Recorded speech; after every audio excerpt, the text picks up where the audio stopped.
Good evening and welcome to the San Bruno City Council meeting of January the 28th. I'll call the meeting to order. Can I have roll call, please? Councilmember Davis? Here. Councilmember Mason?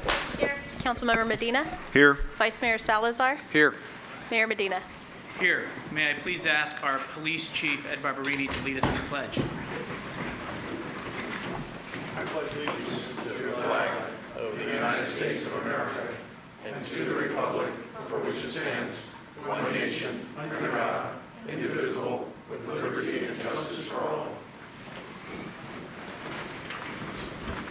Thank you. Do we have any speaker cards for public comment on items not on the agenda? John Barrelier, followed by Wes Updergrove.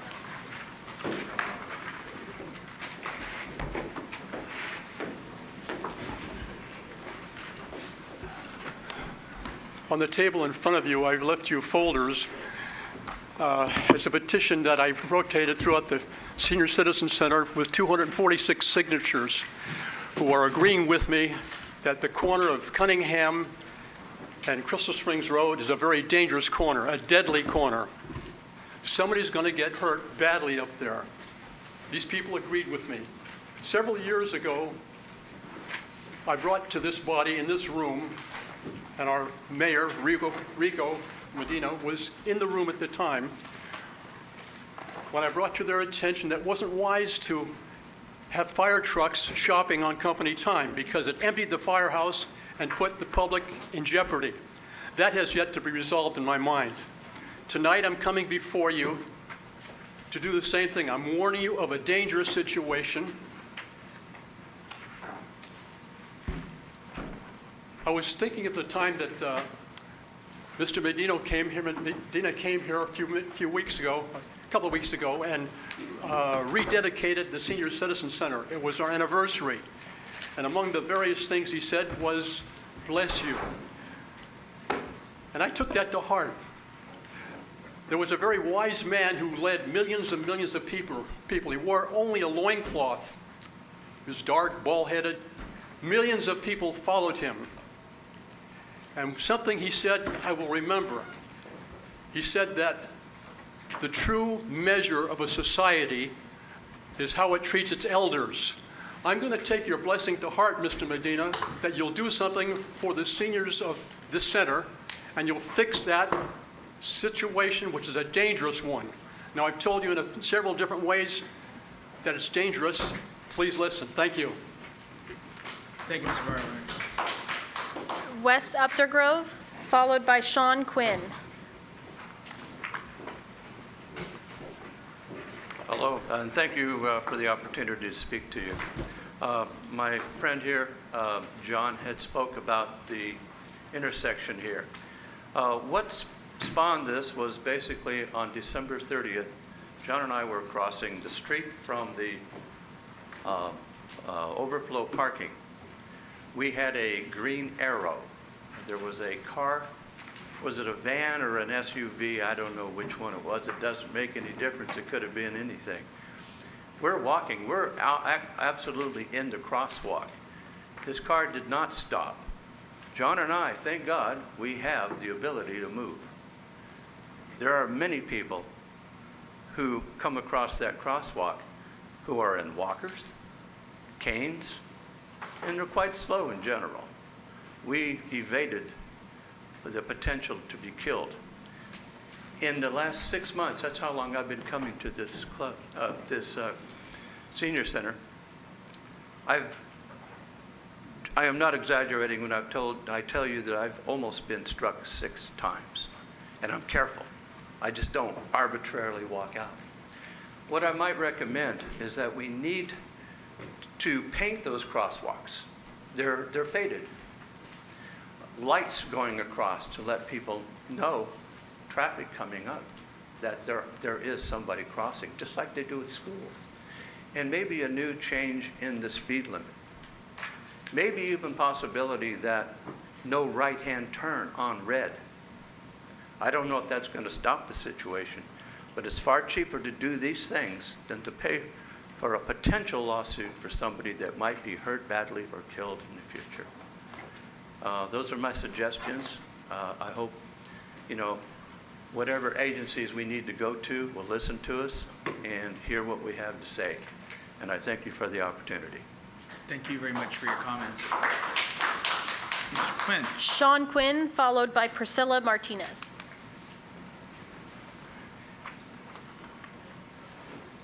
Good evening, Mayor and council members. I just want to talk about the Airbnb, the short-term rentals that you're pursuing right now. And I noticed there was an article a few days ago, Vice Mayor was talking about it, and it looks like we're losing focus on that. I hope that you're going to push forward on this, because I think it's a big moneymaker for us. I think some of the figures that were in the study session aren't really that accurate. That TOT tax will bring us quite a bit of money.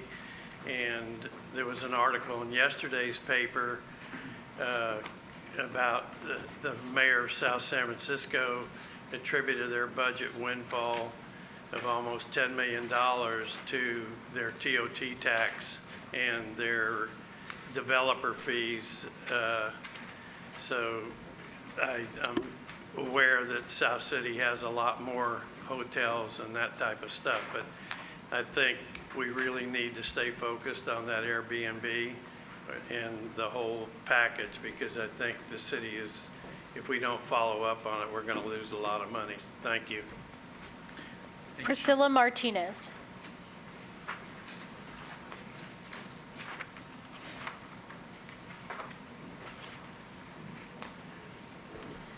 Hello.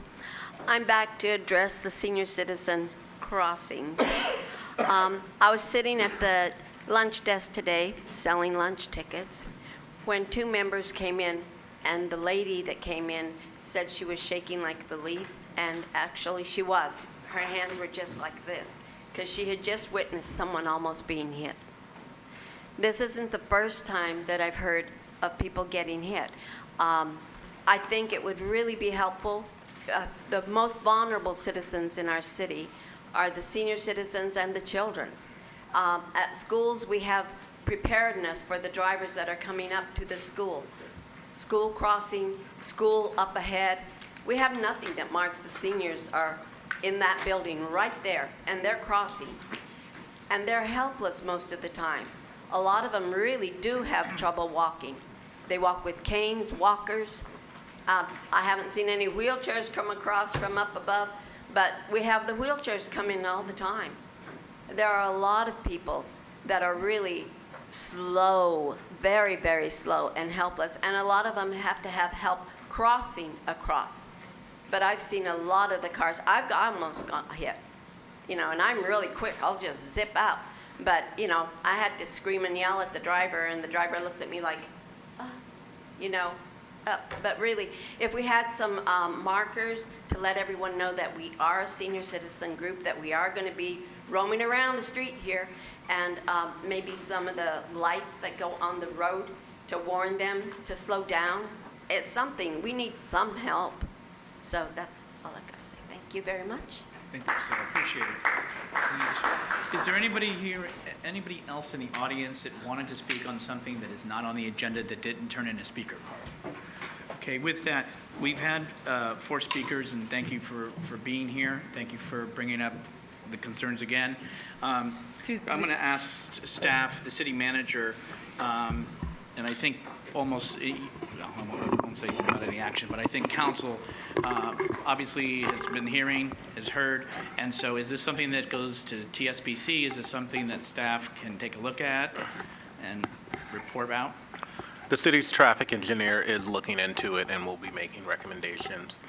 Depending on what the recommendations are, they may need to go through TSPC, or there may be signs that can be put up by city staff, but we will work with the community services director to update the senior advisory committee of the progress, which would be the most appropriate channel. Laura? I was just going to remind residents that, I mean, these things are great coming to council, but I think really the appropriate action is to follow through the right committees and subcommittees and commissions. And in this case, the traffic safety, they meet on Wednesdays at 7 o'clock, the first Wednesday of the month. But our city clerk is also a good point person to contact to say, what's the right process if I want to address a problem? And we can get a letter to the committee, and you can attend, put it on an agenda item, and actually get it addressed appropriately. But I thank the residents for being here tonight to address the concerns. Thank you. Good point, Laura. Nobody else? Okay, let's move on to announcements and presentations. Joanne, thank you. Coffee with Dads is returning to the library beginning this Thursday and continuing every other Thursday through May 7th from 6 to 7 p.m. This discussion group is for fathers of young children who want to make connections with other dads, learn from shared experiences, and understand your child's social and emotional development. Funding for Coffee with Dads is provided by First 5 San Mateo County and Star Vista. Circus of Smiles will visit the library on Monday, February 3rd at 6:30 p.m. These incredible performers juggle, flip, and transform into a variety of comical characters. It's appropriate for all ages. On Saturday, February 8th, the library will host 2 programs to improve your Microsoft Office skills. From 9 to noon, the focus will be on Microsoft Word. Get hands-on experience in using all the features that come with this powerful word processing tool. Then from 1 to 4, learn how to create seamless presentations using PowerPoint. Please RSVP for either program by calling the library at 650-616-7078. These programs are supported through grant funding provided by the U.S. Institute of Museum and Library Services. And finally, the Father-Daughter Dance will be held on Saturday, February 22nd from 5:30 to 8:30 p.m. here at the Senior Center. Tickets are available at the Rec Center office. Enjoy dinner, dancing, and receive a commemorative photo with your daughter to remember the special night. Thank you. Thank you very much for doing that. On item E, can I either have the city manager or Mr. Tan, and this is in regards to the CWEA? Item E, the award. Just very quickly, what we received with the city, along with the city of South San Francisco.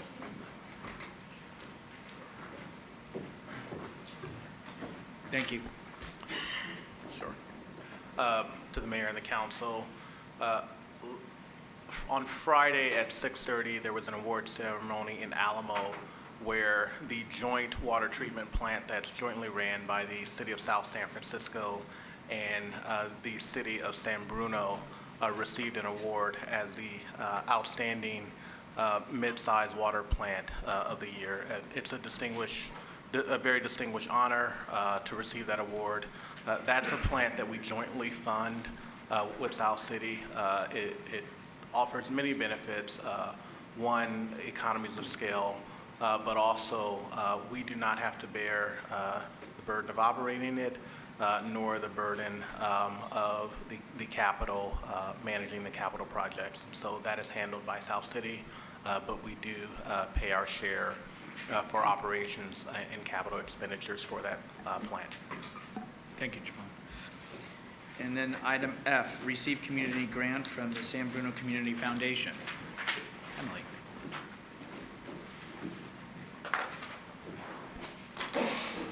Good evening, Mayor, council members, and members of the public. I'm Emily Roberts, and I want to thank you for the opportunity to come before you as the new president of the San Bruno Community Foundation.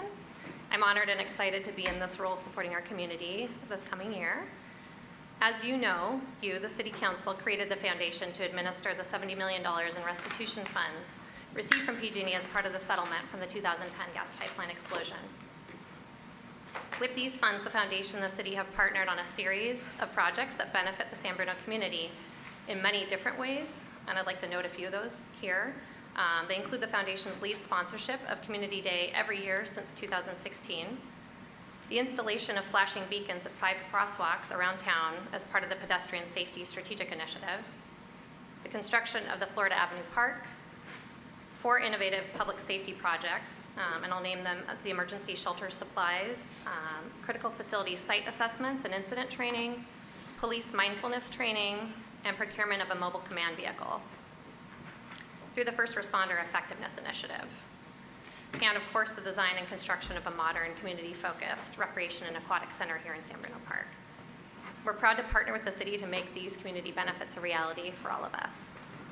In addition, as you know, the foundation created the Community Grants Fund in order to share some of the restitution funds with local organizations, including programs of the City of San Bruno, that form the lifeblood of the San Bruno community and are doing important work to improve the quality of life here in our city. Tonight, I present the city with its 5th community grant since we started the program in 2016. For the 3rd year, the foundation is funding a community grant to the city in support of its sister city exchange program with Narita, Japan. The city was among a competitive pool of grant applications that the foundation received by the September deadline. A review panel of volunteers, including community members and individuals with grant-making and nonprofit experience, reviewed and evaluated these applications and ultimately recommended that the board approve 29 grants. The foundation board approved this slate of grants in December in a total amount of $300,000. We're thrilled that YouTube and Google.org has partnered with us once again, the foundation, to fund the community grants. They're funding $100,000 of the $300,000 pot this year, and so we're very grateful for them. On behalf of the Community Foundation, I'm pleased to present the City of San Bruno with a grant check in the amount of $8,000 to support the San Bruno Narita Sister City Exchange Program, offering a cultural and educational exchange between Parkside Intermediate and Narita Middle School students. This grant will specifically fund a portion of the costs associated with hosting the delegation that comes here in March from Narita, and providing a need-based scholarship to one Parkside student who would otherwise not be able to attend due to financial constraints. The foundation is thrilled once again to provide this financial support for the global experience that benefits not only our community here in San Bruno, but also internationally, right, with Narita. And we look forward to the special celebration of the 30th anniversary this year of the Sister City Friendship. Thank you.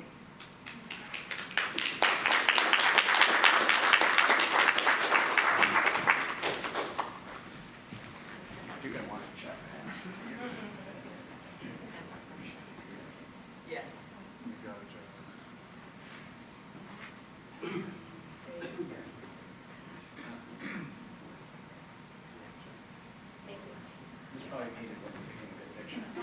Thank you. And this check will be quickly handed over to the finance director, so I do not lose it.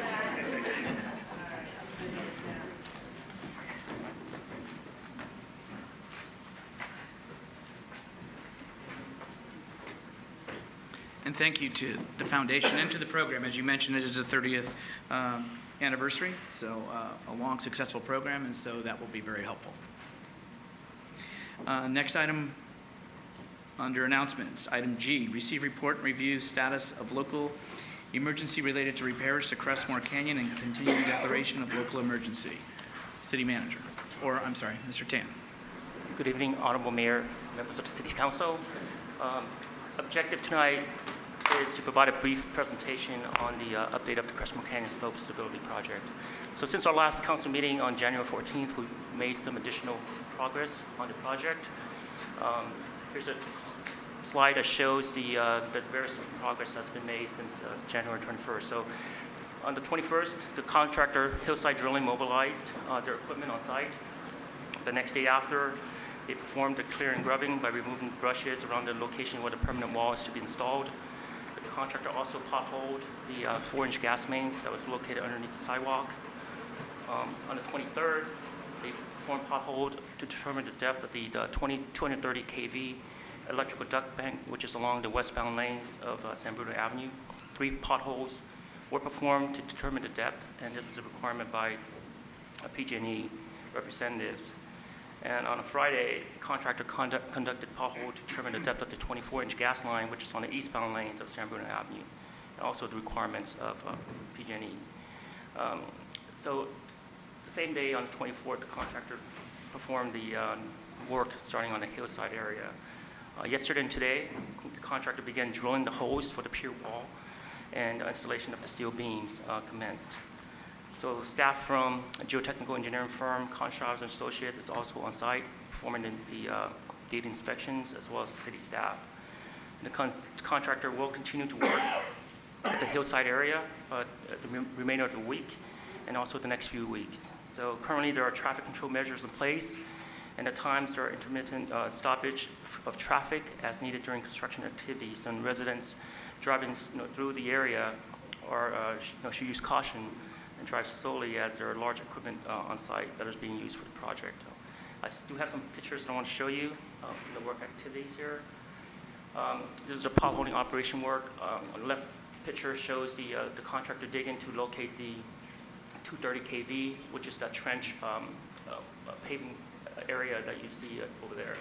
And you see on the right a guy in a hole measuring, potentially will be measuring the depth of the utility. This is the drilling rig that's on site right now. It's a very large rig. It's going down, the drilling, it's going down about 50 feet in distance. I think this rig can go down as deep as 120 feet is what I was told.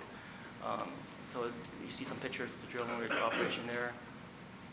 That's the truck, that's the steel beams that were delivered on site. These beams are 50 feet in length, and which will be, right behind that truck is the crane, which will hoist the beams and then insert it into the holes that are being drilled by the other rig that you saw earlier, and then the concrete is filled into those holes.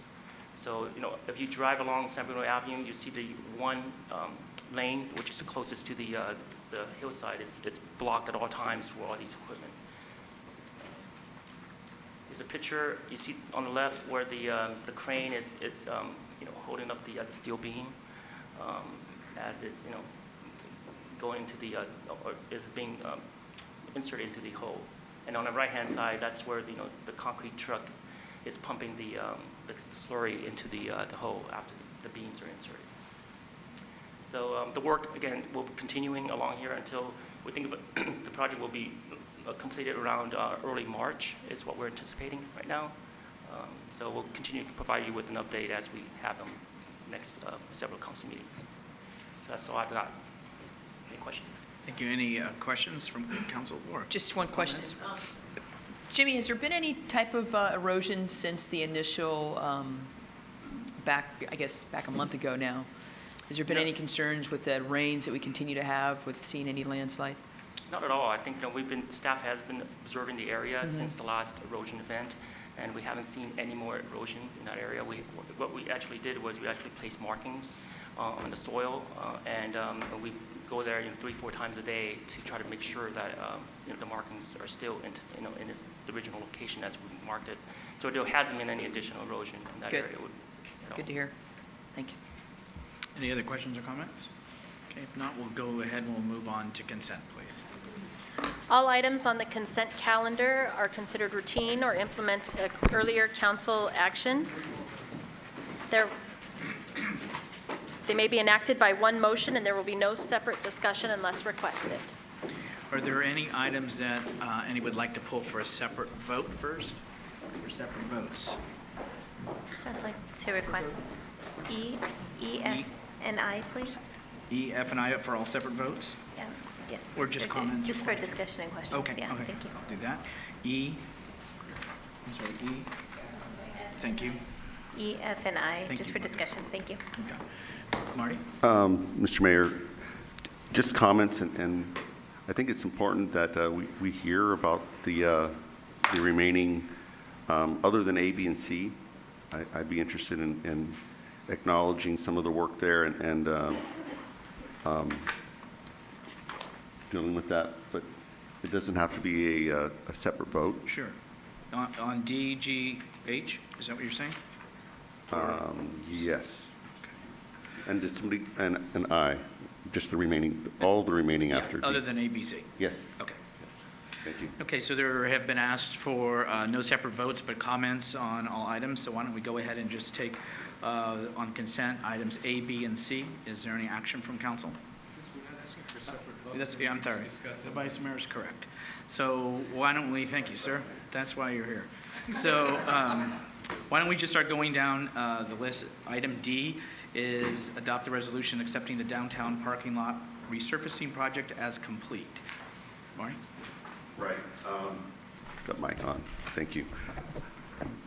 If you haven't been downtown in a while, you might not have noticed, and hopefully you have noticed, that all the parking lots on the east side of our downtown have been resurfaced. And if we could potentially have staff mention the highlight of those projects and how the money was done under budget, and just wanted to acknowledge all the work and encourage people to come downtown. Mr. Good evening, Honorable Mayor, members of the City Council. The project, as Councilmember Medina mentioned, consists of 5 parking lot resurfacing on the east side of El Camino. And this work had to be done. Sidewalk, as the parking lots were deteriorating, and so we ended up putting together a project to get that work completed. The project was budgeted for about $600,000. Construction cost was about $434,000. And back in December of 2019, that's when O'Grady Paving was contracted with the city to perform the work.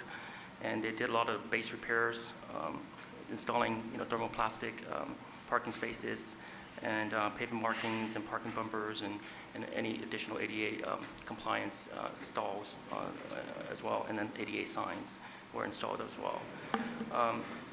The project had a couple of change orders, about $70,000 worth, but it was also completed within under budget. So the total final contract with O'Grady Paving is originally was $434,000 and ended up to be about $364,000. So we have a total of approximately $175,000 remaining in our original budget that will be going back to the Measure A fund as well as the General Fund.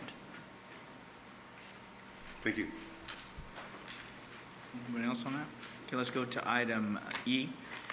Adopt resolution authorizing the city manager to execute an agreement with West Associates to update the water system master plan.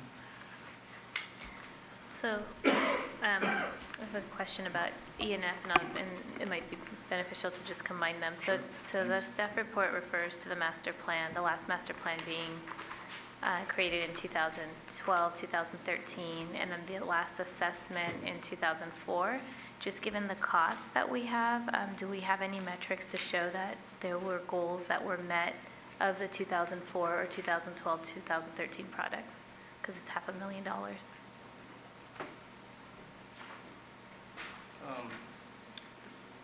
Thank you. The let's see here. My items correct here. The 2004 item was a little bit different than the water master plan. The 2004 item was for the emergency response plan. The master plan was actually completed in 2012, and with that, the city has been performing a lot of the improvements in the water systems. We have tanks that were rebuilt, pipelines that are being installed, replaced, as well as pressure regulating stations that has been installed already. So with the new water master plan, normally it's recommended to have those updated every 5 years. It's going on about 8 years now since we last completed the water master plan. So hence this is why staff is bringing the item to council for approval. And this master plan would also look at various different new developments that are happening in the area, and how whether some of those water systems within those areas needs to be upsized and for capacity and fire flow analysis. So the master plan will look into or will be conducting additional hydraulic analysis throughout the entire distribution system, and assess any of the capacity and operational and seismic reliability needs of our water facilities. So would we be able to receive a report at a future meeting showing what has been accomplished from the previous plans? Sure, that can be provided at That'd a be future helpful. meeting. Yes. Okay, thank you. Anyone else? Marty, please.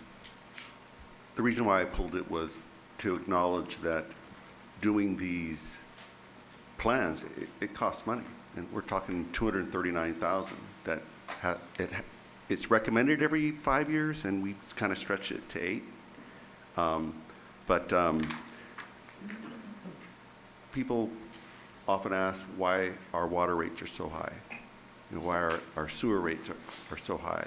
And we have to pay for these required plans, and they don't come cheaply. And they're very thorough to make sure that we have a sustainable water supply and that we can provide firefighting capacity in all areas. So I thought it was worthwhile to pull this item and just have a little bit of discussion about it, but I will be voting to approve. Okay, anyone else? Let's go to item G, adopt a resolution authorizing the city manager to execute a copier printer agreement. Pull G. Marty? Yeah, it's nice to know that we have staff that are looking through at ways to reduce costs. And this is a reduction of $18,000 over 5 years, right? By lumping together a master contract for our printers. And I just wanted to acknowledge it, that I do appreciate that, and letting it just go by on consent, well, maybe nobody would read that, but I wanted to acknowledge the effort and the ongoing efforts that we're putting forward with our staff in reducing costs. So thank you very much. Laura? I just want to echo those same comments, but it's not just about the cost savings, though. It's about the contracts, too. So I think that's important, that there were all sorts of contracts ending at different times, and what a mess and a chaoticness. So I think having this one contract with all types of copiers and printers, I think. So kudos to staff for looking into this project and actually redoing that. So thank you. Okay, let's go on to item H, adopt resolution approving appointment of Eric Woman as interim police chief. Marty, what's that? Yeah. Just the city manager to Sure. discuss that a little bit, if we have anybody in-house. here. Absolutely. So why don't I take a moment to discuss this item? So we have our current police chief, Ed Barberini, who will retire, who will not retire. Wow, you got him all happy. He's just smiling leaving back here, there. but he's not retiring. I'm sorry. Ed is taking a job as the police chief for the city of San Mateo, and his last day with the city of San Bruno will be February 2nd. We have a recruitment for our next police chief. That recruitment is live and ends this Friday at 5 p.m. So if there's anyone interested and would like to apply, please apply.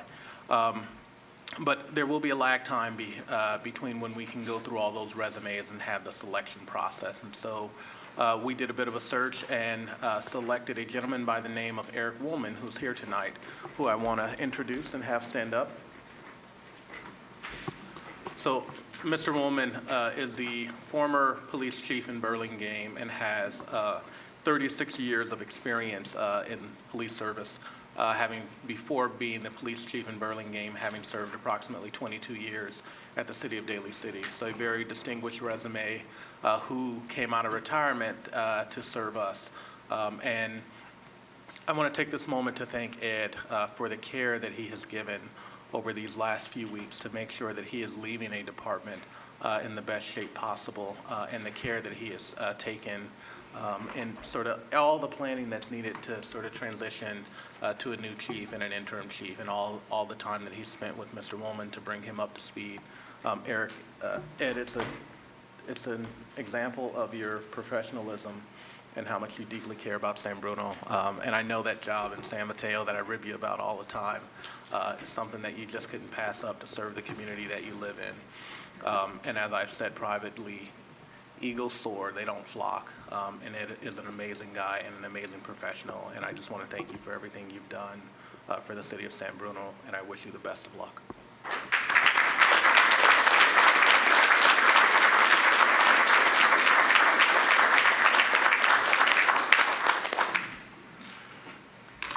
Item I, adopt a resolution waiving the rental fee of $200 for a Bay Area Special Olympics Lion Club basketball tournament.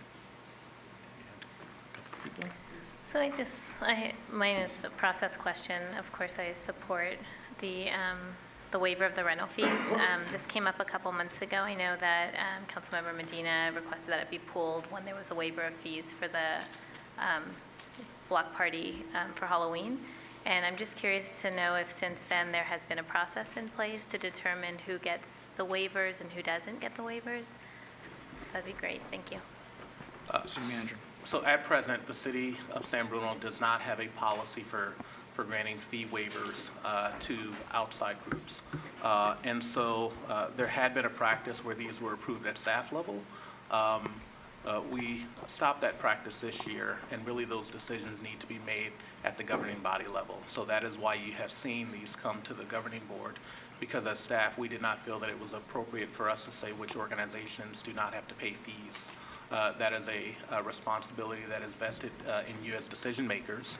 And we have also, I think, talked about during our budget process, potentially developing a process for that. Typically, those processes are really not codified in a number of steps. Really, it's during the budget process where the city council makes a decision on which groups they will subsidize and waive fees for, and those are approved in the budget.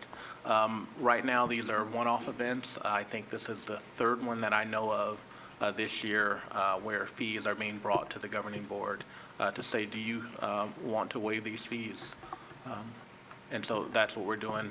This one is for 4 hours of gymnasium rental to a Special Olympics event that's put on by the Lions Club, a very worthwhile and beneficial event for the community. Absolutely. And just a follow-up, when you said outside entities come to the board, so what would be considered in-house entities that don't need to come to for council approval? Anything that the city of San Bruno is sponsoring or is directly part of. This is the Lions Club renting the gymnasium to put on an event that they are sponsoring. It's not a co-sponsored event like you would think of Community Day, where in our budget we allocate significant dollars and provide significant in-kind support because we are co-sponsoring that event. Thank you. And just a comment for the Lions Club, follow what the Lions Club's doing, and I think this is just a benefit to the community. Thank you so much for what you guys are doing, because the Special Olympics is in my opinion, one of the best events that we have. So thank you. Marty? First of all, I just wanted to make sure that as a San Bruno Lion, that it was okay for me to vote on this from our city attorney? You don't have a personal financial interest in the issue, so you can participate. Okay, and I'm fully in support of Special Olympics, and so I look forward to saying yes to this. Okay, any other questions or comments? Laura? No, I just wanted to say, I motion to approve the consent. Is there a second? Second. Motion made and seconded to approve the consent. All those in favor say aye. Aye. Any opposed? 5-0 voice. We'll move on to conduct of business, please. Item 6A, receive a report and confirm appointment of city council members to city council subcommittees as liaisons to the city's citizen advisory commissions, boards, and committees, and as representatives and alternates to San Mateo County and other regional agencies. Okay, so first we have the 2020 county and regional agencies. These are groups that meet outside of maybe San Bruno, at San Carlos or Belmont or Redwood City, that we represent San Bruno at the various boards or JPAs. So we have a list and which we can just take one at a time. I think my goal would hopefully be just to get a representative at first, and then if we can do alternates, because obviously I think it's important if we can try to get through the list. But is there anything that folks up here would like to be a part of? First one was Association of Bay Area Governments, ABAG, that meets once to twice a year. If I may, I think one of the issues that came up, I think, outside of the public realm was just knowing what times they meet and what days they meet. And it would be really helpful to know, just so that if we commit to represent San Bruno on these boards, we are able to be present. Mayor, if I may. Please. I'm Some sorry, of the Melissa. agencies, because they meet at such varied times, such as annually, twice annually, quarterly, from me speaking with their clerks of the boards, they don't have set dates and times. So they try to keep it mostly business hours. And those that meet outside of business hours, the only one that I can think of is the League of California Cities Peninsula Division. They have regional luncheons and dinners that meet quarterly. So the other ones, it's hard to specify unless they have it in their bylaws exactly what time they're going to meet because they meet so infrequently. But however, to Councilmember Mason, so I went into some other cities just to look at their formats on how they do it, and it's more of an Excel spread, which gives kind of the title, the rep, the alternate, maybe the key staff person if there is one, as well as the frequency, as well as, for the most part, the time. Like some is, 10 to 12, so we know that, and others, they vary at location and or time. But so I have some examples from a few cities that I pulled off the website that I think we're going to adopt that because it would be helpful for everybody to follow it, like you Great. said. Thank you. So is there anybody, this does meet in San Francisco, and this one is usually 9 a.m. to about 2 p.m. I just happen to know that, but obviously you don't have to stay the entire time. The meeting portion is probably about an hour and a half, and then they do a lunch, but lunch is not required. Is there anybody interested? Mr. Mayor, Yes, Marty. I volunteer for that. Okay, I'm going to just keep going down the list if that's okay with everybody. This is the, next is the Airport Community Roundtable. We do need a representative that meets the first Wednesday of each month. It is, Marty, remind me, it is 6 times on the even months at 7 p.m. at the Millbrae behind City Hall, the Jacuzzi Room. Is there anybody who would like to do that? I'll take that. Thank you,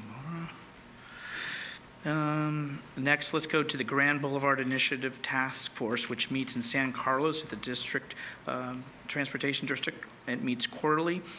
This one fluctuates. It's not consistent, nor does it always meet.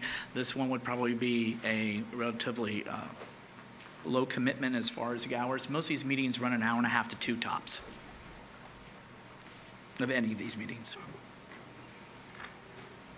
I can take that Michael? one. Okay. Next is HART, which is the Housing Endowment and Regional Trust of San Mateo County. It says meet monthly, but I don't believe that, do they meet monthly or? I spoke to their representative today, and no, they meet annually. The monthly was a mistake on their website. Okay, so it's annual, so. I can This- volunteer for that one. Thank you, Linda. Okay.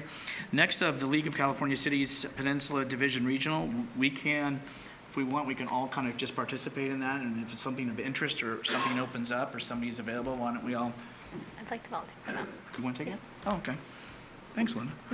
Okay. Let's go to Sea Level Rise, which is, it's an advisory. It meets as scheduled, so it's not of a consistency as well. That was formulated from Supervisor Pine as we started to look with the FEMA and all of that. Is there anybody that might be interested in that? I can take that one. Okay. On the alternates, if you want to just think about that or get back to me, but the other thing is on the committee, when I say committee, commissions and boards for us, you'll see it on the back page.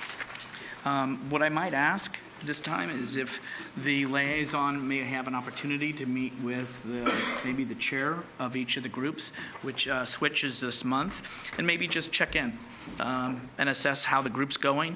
If there's something that needs to be brought forward, is it really achieving its mark and hitting its goals of what it as a group would like?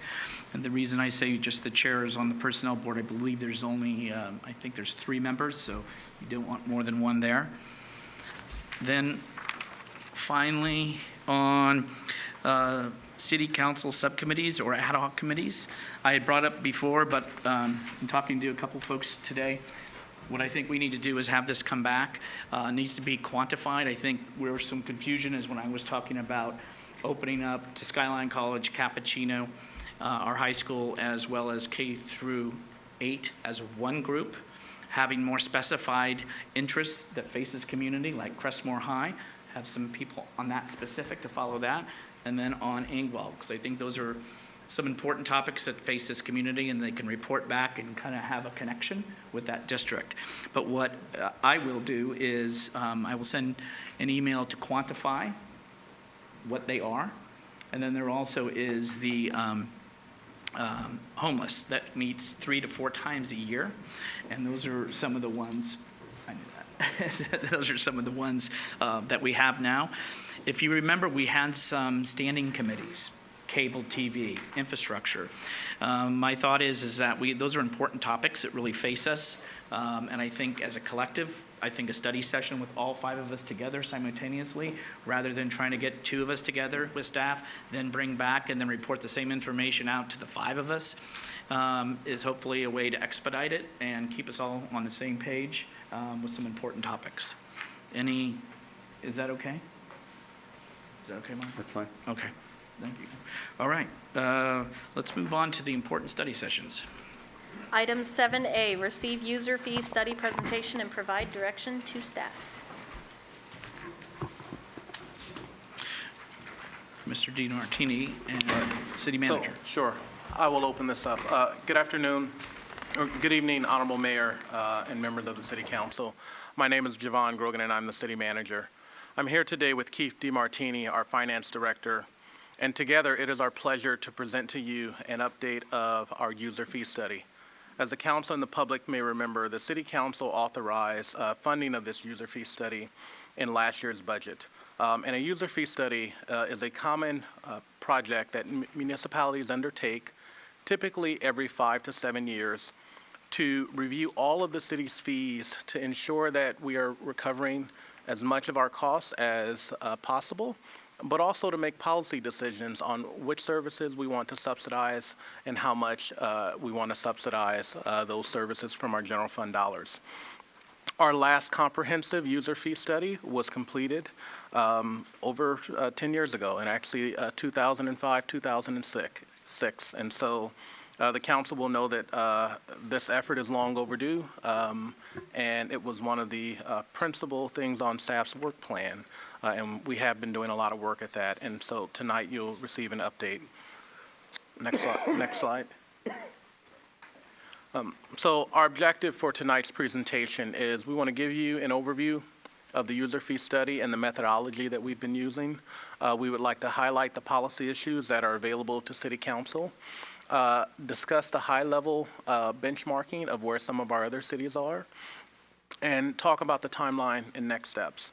I also want to say that this has been an effort that has not just involved my time and your department head's time, but staff in every department and generally in every division. Over 60 staff throughout the city have been working on this project, and it is an in-depth analysis that Keith will go through, in hopefully not excruciating detail, but in enough detail to really let you guys know of the work that has been done at your direction. I also want to say that tonight you will not see specific fee recommendations. That will come at a later state. Tonight's presentation really is an opening foray into the in-depth conversation that we're going to have on our user fees. And so we wanted to spend some time tonight giving you a high-level overview. And so our agenda for today, there are really 4 components, but we will begin with the objective. We'll review the scope. We'll talk about some constitutional restrictions and what restrictions we have by the California State Constitution when we set our fees, the methodology, and then we'll talk about the composition of the fee.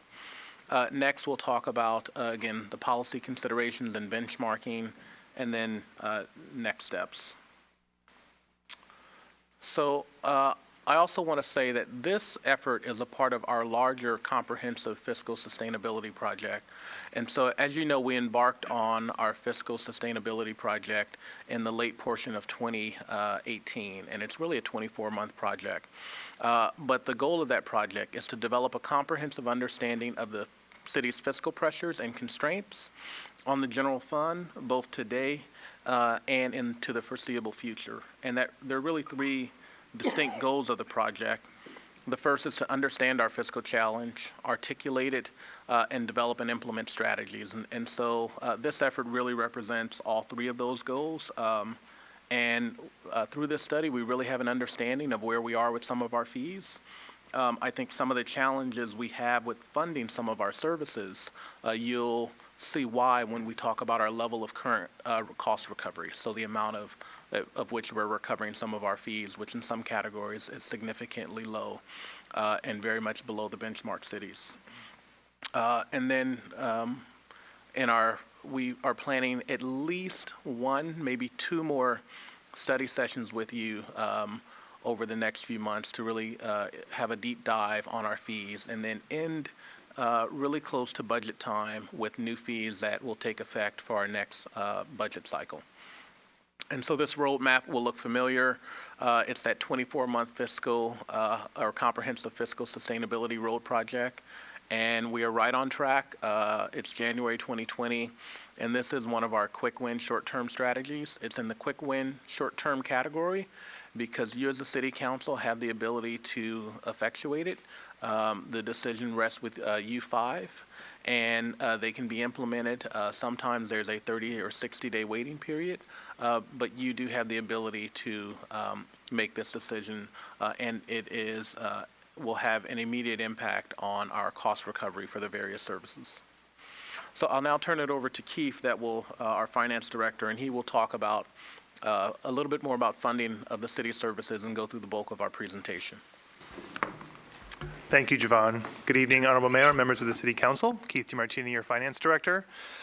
Before I dive into all the work that's currently underway for the fee study, I wanted to first provide just a really brief overview of how city services are funded in general. Staff in multiple city departments provide a variety of services to the city's residents, businesses, and visitors. And while these services provided by local government are beneficial to constituents, some services can be categorized as beneficial to the city as a whole, while others primarily provide a direct benefit to the specific group or individual using that service. For example, a planner in the Community and Economic Development Department might only be performing a plan check review that is primarily only benefiting the developer or a homeowner. And not the community at large, while the maintenance of a city park, for example, has citywide benefits. In general, services that provide a benefit to the city as a whole are funded through tax revenues listed above, while user fees pay for the services that provide a direct benefit to a specific group or an individual. This user fee study has confirmed that a majority of the city's user fees are currently lower than the cost of providing those services. This has impacted a number of programs over the years, and the City Council may consider maintaining the status quo of these low fees or increasing these fees to a more cost recoverable level, or subsidizing fees, identifying other funding sources to subsidize them with. The council may also consider a hybrid approach for those different strategies, depending on the fee or the service being provided by the city. So let me start with what are our constitutional restrictions when it comes to the approval or changes of user fees. They're really governed by Propositions 218 and 26 in the state constitution, which limits the city's ability of setting the fees. The law limits the fees to be the reasonable cost of providing the service or the benefit. If the fee is more than the cost, it actually becomes a tax and requires approval of the electorate, which is why these user fee studies are so crucial to ensure that our fees are maintained over time and they're set appropriately. The standard user fee study process, which is employed by cities all throughout the country, is this effort that's currently underway with the city of San Bruno. And as Javon mentioned earlier, it just requires a simple majority vote of the city council to enact.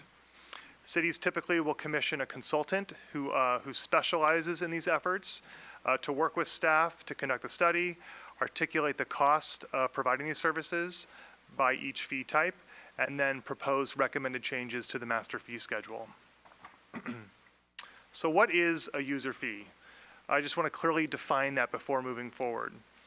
A user fee funds a program and or a service that provides a private benefit to an individual or a group that is requesting that, with limited or no benefit to the community as a whole.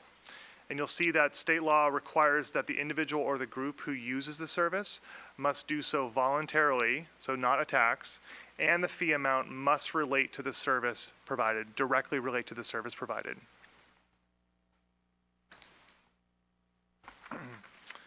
This slide here lists examples of what are some typical user fees that are currently on our master fee schedule and on many other cities' master fee schedules. This includes a variety of different permits that might be required to be issued for any work done in your home or in your business, such as an electrical permit or a plumbing permit. It may also be a picnic table rental or a recreation class that you may participate in. A user fee is not these items listed on here on the right-hand side. It's not a development impact fee. It is not a water or utility charge on your monthly bill. It's not your garbage bill either. It's also not a tax. It's not your property tax bill or a business license tax that you may have to pay. So it's very specific to a fee associated for a service that you're requesting the city to perform. So with that context and that framework in mind, I want to just lay out what are the key components of a user fee study. The primary goal of the study is to really determine what are the reasonable full costs to the city of providing those services to an individual or a group. Each of those fees is calculated individually, and you'll see that when staff comes back to you with the consultant report. There will be a line for each fee and what it costs the city to actually perform the service to support that fee.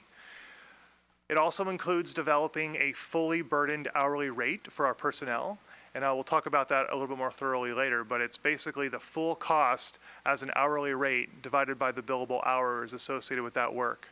And then we layer on additional direct and indirect overhead costs that are associated with supporting that effort citywide.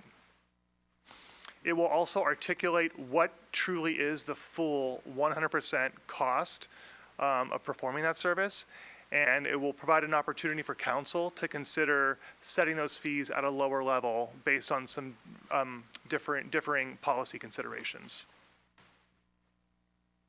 So the objectives, just to reiterate a few here, the study will develop a rational basis for setting those fees. It will help to understand what truly are our costs as a city to perform those services, talk about subsidy amounts. It will also help us to ensure that we're maintaining consistency with local policy and state law, and it will ensure that we have developed an updatable, comprehensive list of our fees citywide. So the scope of the study really is pretty much every fee on our master fee schedule, every user fee, and it touches all the departments on this slide listed here, pretty much every department in the city. It's also important to note that the scope of the study does include a benchmark comparison of what are San Bruno's user fees compared to what are some of the other user fees in some other cities in San Mateo County. It's really important to note, though, that the benchmark comparison cannot be used as the determination of how to set our own fees. It really must be set on a cost recoverable concept, which we'll talk about more.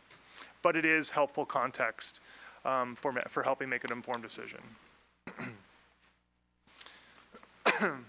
With the consultant's help, staff and the consultant have reviewed and analyzed a variety of different data sources to help inform the user fee study. That includes our departmental budgets, salary and benefit information, the city's staffing structures, what are our central service organizations, such as the finance department or the city manager's office that support the direct service organizations. How do we come up and calculate our productive billable hours and our indirect cost rates? Staff developed really detailed time estimates for what it takes for them to perform the service required for these fees.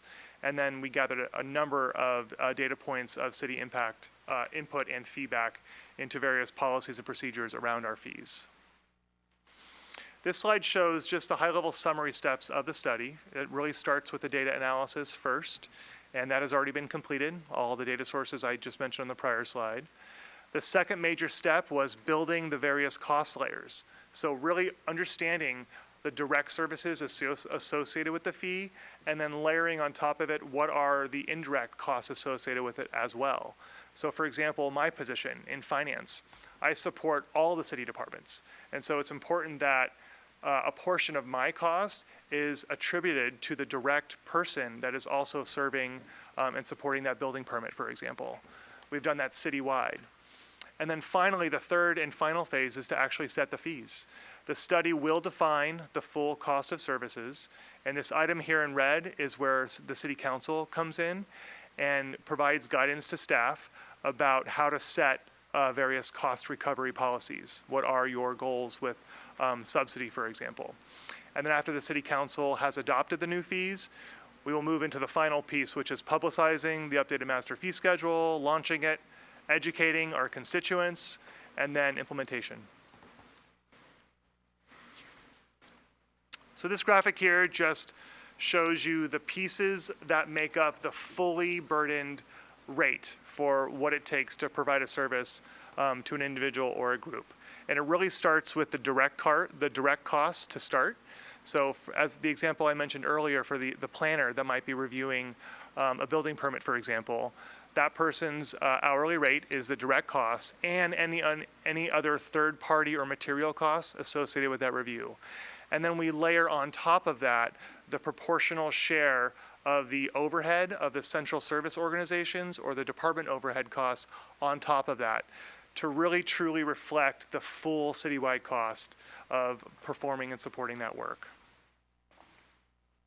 This is an example here of maybe any user fee example where it might require the direct work of a permit technician, but it also may require some indirect support from a utility billing clerk or the city engineer or the director of public works as an example.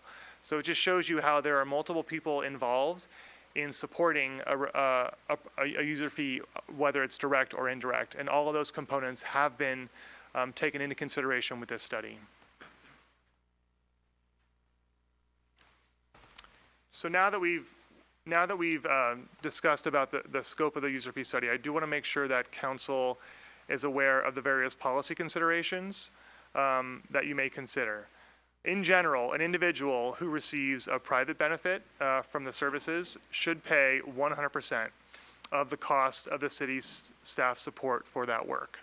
Sometimes a fee subsidy may be considered as a public policy tool. For example, a subsidy may be used to encourage participation, and it may for various youth activities, as an example, for like a swimming class or a senior citizen activity at the senior center.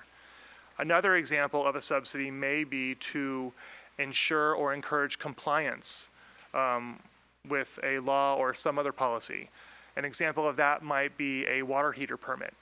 There's an interest in ensuring that water heaters are mounted correctly and appropriately and that they're safe. And so there may be a policy consideration to keep a subsidy for a water heater permit to achieve that policy goal. So those are some examples of policy considerations that council may consider. This table on this slide lists all the city departments that have been included in the scope of this effort. And the first column lists those departments, and the column directly to the right of it, the number of fees, is the number of fees that are currently in the master fee schedule, the user fees by department. So as you can see, there are over 700 user fees currently in the master fee schedule. And a majority of them are in the building division, in the community and economic development department, the parks and recreation department, and then also the fire department. The table also lists the current cost recovery percent of the program costs required to serve the public for all of those services at an aggregate level where the user fee is charged. The table also lists the cost recovery that a city achieves after they conclude their user fee study, and this information was provided to us by our consultant who has an extensive amount of experience conducting these studies for various cities across the state. As you can see here, most of our city departments are currently below the cost recovery percent compared to these cities.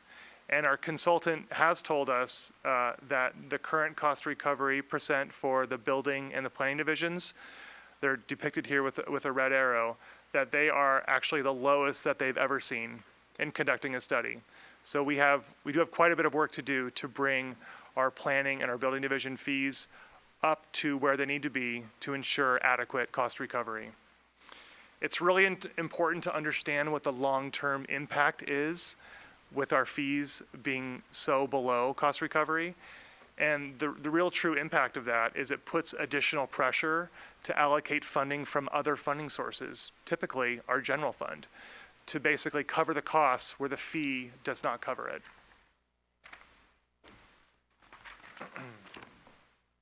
It's also important to note that the current master fee schedule that we have, it does not allow for any annual cost escalation to keep the fees on pace with inflation or other normal cost increases that occur annually throughout our budget process, such as fringe benefits or other cost of living changes.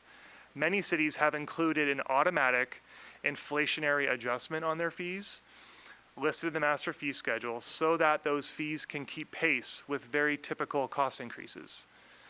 The city's master fee schedule currently does not have that. And so all else being equal, our fees become less cost recoverable every year. When reviewing the Consumer Price Index inflationary tables, if you take it from 1988 as the base year for a typical permit that may have cost $400 back in 1988, the fully cost recoverable, the full cost to the city today, if you were to adjust that cost to inflation, is over $850. So it has more than doubled since that time that the fee may have already been set. So it's just a simple example to show you how our fees have not kept pace with inflation. Yeah. It's worth noting that Keefe used 1998 because even though the last study was done in '05, there were very modest increases to the fees. And so the last real wholesale increase was around 1998. So the consultant report will also include a series of recommendations for the City Council to consider. The report will include a fee for full cost recovery, as well as staff's recommended fee level based on various considerations. The council may consider to add staff's proposed new fees to the master fee schedule, some of which are summarized in the report before you this evening. The council may also consider to discontinue any outdated fees that are no longer necessary or no longer required. The council may also consider implementing that inflationary indexing assumption that I just spoke about, to make sure that our fees keep up with the cost of living. And finally, the council may consider to establish a fully loaded composite department-specific hourly rate that can be used when work is requested of staff that isn't clearly already articulated on the master fee schedule. So it's really just to ensure that we can recover our costs for work that is being requested of staff by an individual or a group. As mentioned earlier, the scope of this study did include some initial benchmarking of a handful of cities in San Mateo County of what their fees are compared to San Bruno's. Again, just to reiterate, the fees set in another city cannot be used as a basis for setting our own fees, but it does provide some helpful context. Additional comparative information will be provided to council in the upcoming report as well.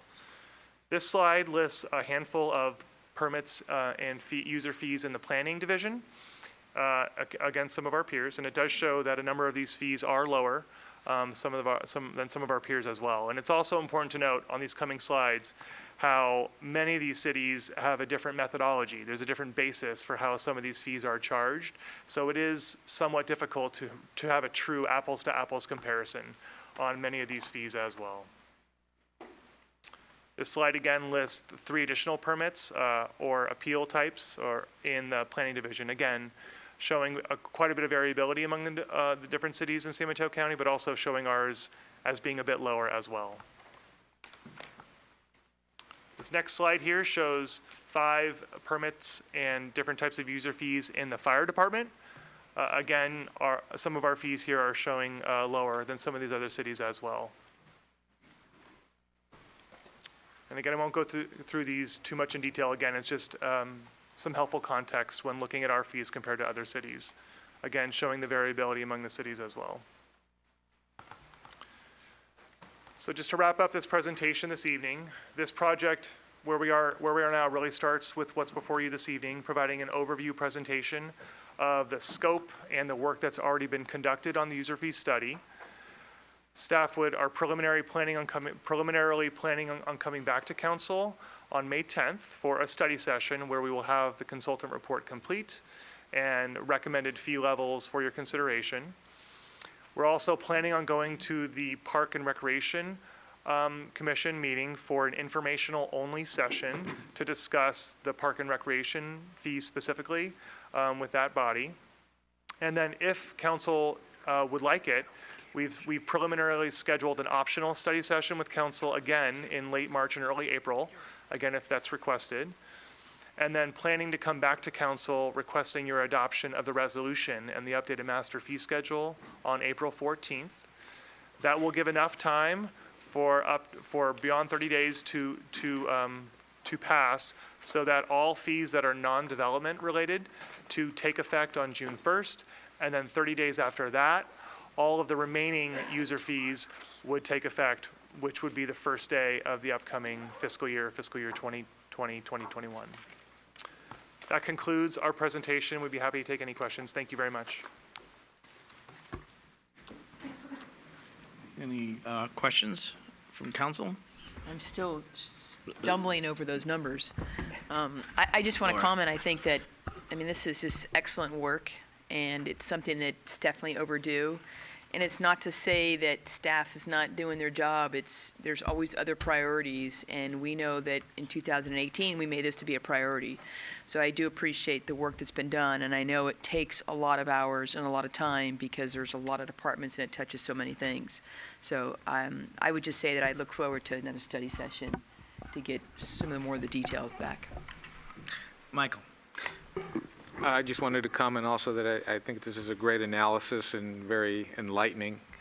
It's amazing how far out of whack we can get even in just a short time. This is definitely very interesting.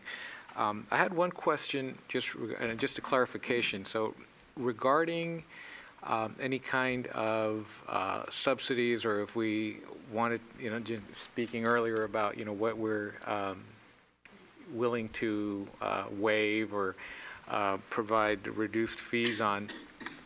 The way I understand it is we are not allowed to build in a cost to any of these fees that would account for those subsidies, right? It has to be really based on the true cost of it and not our policies, for example. So what state law says is that for a particular fee for service, you have to charge the cost reasonably borne, which means there needs to be a nexus and a relation to how much you're charging for that fee. And in general, it cannot go over your cost to provide that service. There's a carve-out that we'll talk about in detail when we talk about some of the fees on an individual basis, where you can charge more than your cost when you are not the sole provider. And so when there's, for example, private market competition, you can charge more than your costs. So that's why the classic example is development fees. We're the only person that someone can come to for a development permit. However, for renting out our entire swimming pool, there are private pools that people can rent out, and so we can charge a demand pricing based on that. That can be more than our cost to operate that pool and staff that pool for the hour. And then part of your other question is, can we pass the subsidy for this program onto that program? In general, no. And so what we do, for example, in recreation, is you take a look at all of your fees and you make a policy decision on which ones you're going to subsidize. And oftentimes cities say, you know what, we're going to subsidize youth recreation, after-school programs, and on swimming, we'll subsidize youth swimming and youth swimming lessons, but maybe not adult swimming lessons to the same degree.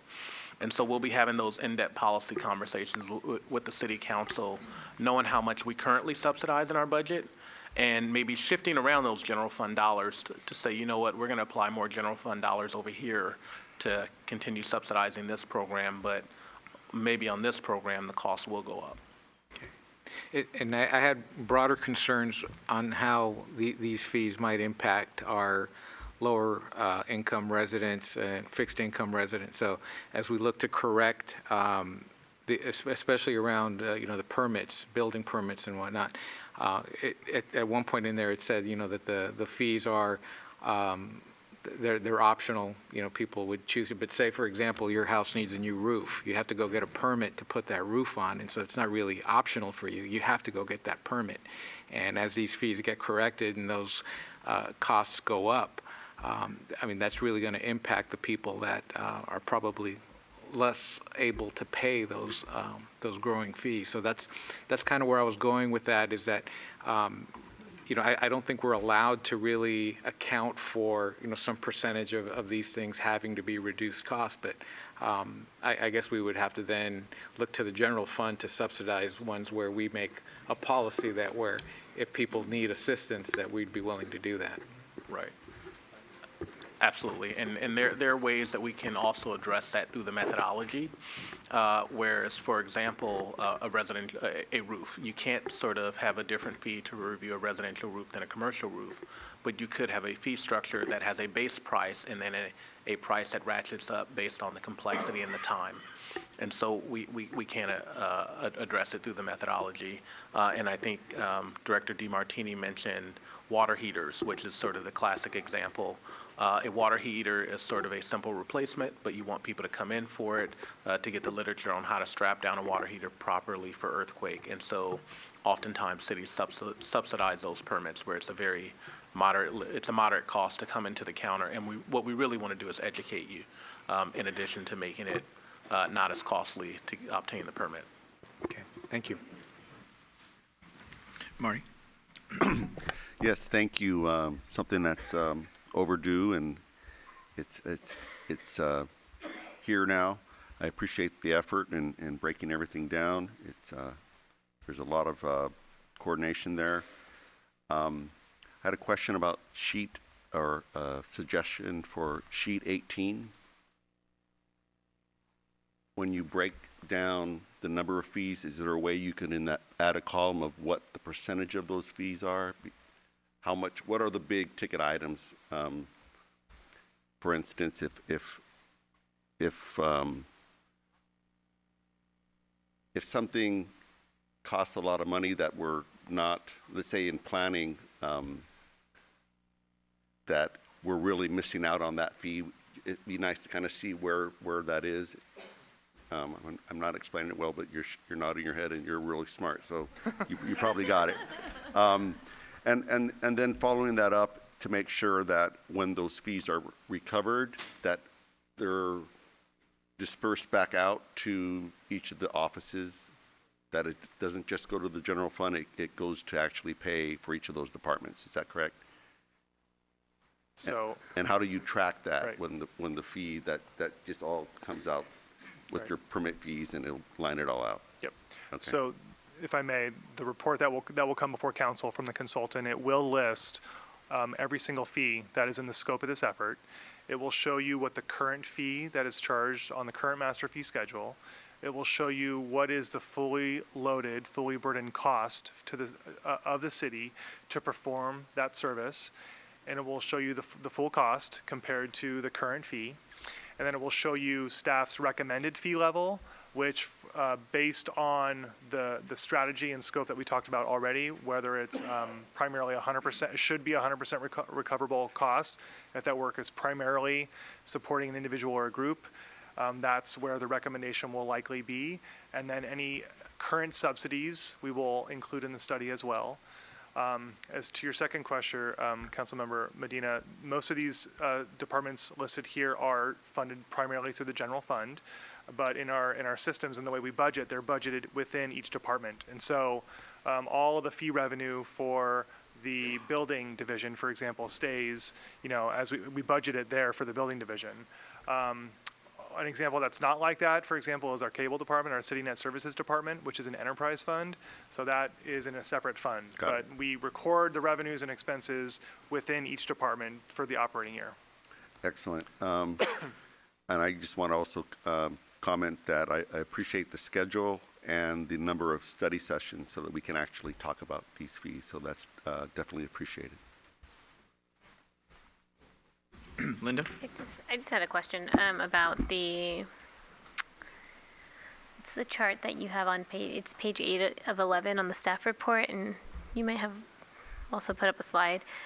it's the slide where you have the current, and then you've got Millbrae, South City, Burlingame, Redwood City, and San Mateo. And so my question is, if we're looking to increase, how will it be determined where we're going to get? I know ultimately you'll need council approval, but how is staff going to make that determination? So, for example, variant single family right now is 1,975 here, but Millbrae is 1,267, South City is 4,312, Burlingame's 4,307, Redwood City's 2,989, and San Mateo's a $4,000 deposit. It's a really wide range. So is this, if it's going to increase, how are you going to make that determination? So again, the benchmarking information that's provided in the staff report is really it's a data point. It's additional context for council to understand what is a similar fee charged in a similar municipality. It cannot be the basis for the setting of our fees. Our fees should be set on what is the true cost to our city to actually perform that service. And inherently, the San Bruno's staffing structure or other types of expenses, the way that we operate, it could be different than Millbrae, could be different than South City, depending on their staffing models, the utilization of consultants sometimes to support various efforts, so on and so forth, right? And so it's really difficult to sort of make that apples to apples comparison. And so we really just want to make sure that we're basing the fee on what are our true fully burdened costs, and then having that policy discussion with the city council about how and when and if that should be subsidized in any way. Thank you. And I echo Councilmember Salazar's comments regarding just setting a requirement that some people may not be able to afford and may be mandated to fix. And so just something to keep in mind. I echo his sentiment there. Thank you. And I appreciate the work and the report, because obviously we need to be current and get this updated, but also about the subsidy. I mean, it goes through various cycles and years. That long ago, the Parks and Rec and Library subsidized a lot of programs to a high degree, and then that's started to change. I mean, there was a day at the picnic sites in City Park were free. You just put a $25 deposit. So things have evolved, and I know it takes that cost. And so I want to be mindful of that as well, to our residents versus non-residents. But I also do understand, too, that we really want to look at what programs are beneficial to the community as a whole. And so I would also echo that that is a concern. Maybe this isn't for this, but, you know, I know we take credit cards and it works and they're good, but I know we pay, a 3% fee. And I know, for the example, in the county of San Mateo, you cannot pay with a credit card. In the town of Hillsborough, you cannot pay with a credit card. My understanding is that could be over $200,000 annually. So I don't even know if this is at the right venue, or maybe it's a budget time, but whether it would be detrimental, or would those costs be burdened upon the individual using that, who could use a check instead. So maybe that's something for a future discussion, but I know that's significant money that goes up in those charges that the city faces. But thank you for the timeline too. I think it's really clear, and you have it as moving through the process, and thank you for that as well. Is there anything, Laura? Just one final question. I don't expect a full response on this that goes down to each individual item, but is there any way to get an idea from each of the other cities when the last time they did their assessment? Right, because I mean, you might look at a cost of Millbrae at $1,267, and you might think, well, that's great, but maybe it's been 10 years for them too. So it'd be nice to know if, you know, our actual cost is really high compared to other cities, and that's something then you can look at, or why are our costs so high? So just as a... I think it's a great question, and I think we can definitely look into that. I am aware of Millbrae going through that process currently. It's somewhat recent for them. I believe the information in our staff report and on the presentation is from their current fee schedule, so not updated, is my understanding. Yeah. But I'm not aware of the other cities at this time. Yeah, and if I can, one of the challenges with the benchmarking the fees is that these studies are based on your cost, and some cities may have more staff. And so sometimes it's the chicken and the egg. What came first, the higher fee or more staff?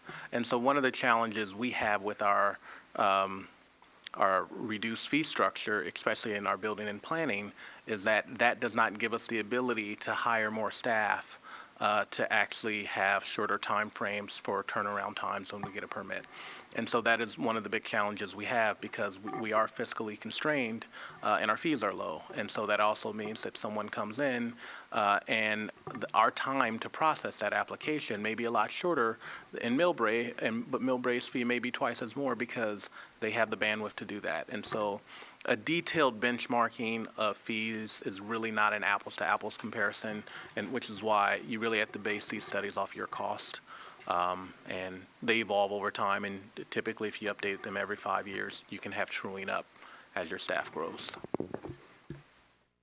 Any other questions or comments? Michael? Just one final thought. Speaking about the chicken and egg thing, so as we start going through this process, and if we determine that perhaps our fees, after you calculate your fully burdened costs, are really, really high, it could also open an opportunity for evaluating our processes and seeing if maybe we're not doing things the most efficient way possible. And then I guess we would have to go through the exercise again, but that could be an interesting data point as well. Okay. And City Clerk, there is no speaker cards? Correct. And there's nobody here who want to speak on this topic? Okay. All right, let's move on to the next study session item on B. Item 7B, conduct a study session and provide direction regarding a draft ordinance with amendments to San Bruno Municipal Code Title 12 Land Use, Article 3 Zoning to amend and replace Chapter 12.100 Off-Street Parking and Loading, amend Chapters 12.92, 12.96, and 12.200 and Parking Design Standards Resolution.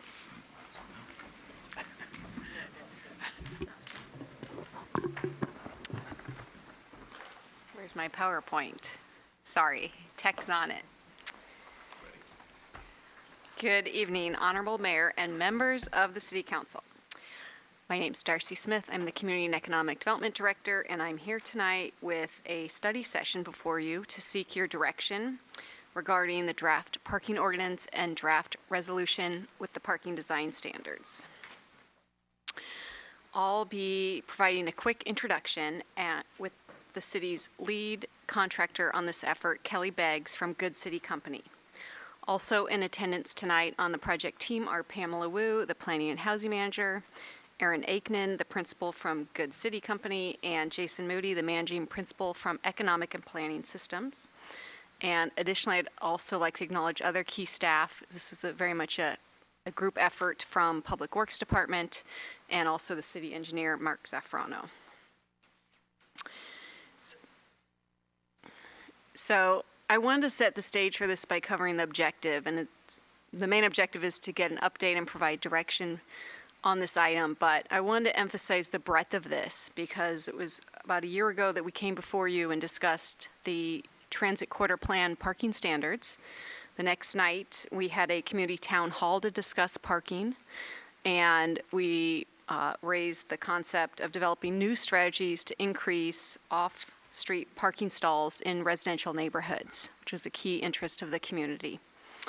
Next, you adopted the Downtown Parking Management Plan, which identified the long-term strategy of providing a downtown parking garage, and in part through new parking in lieu fees paid for by development.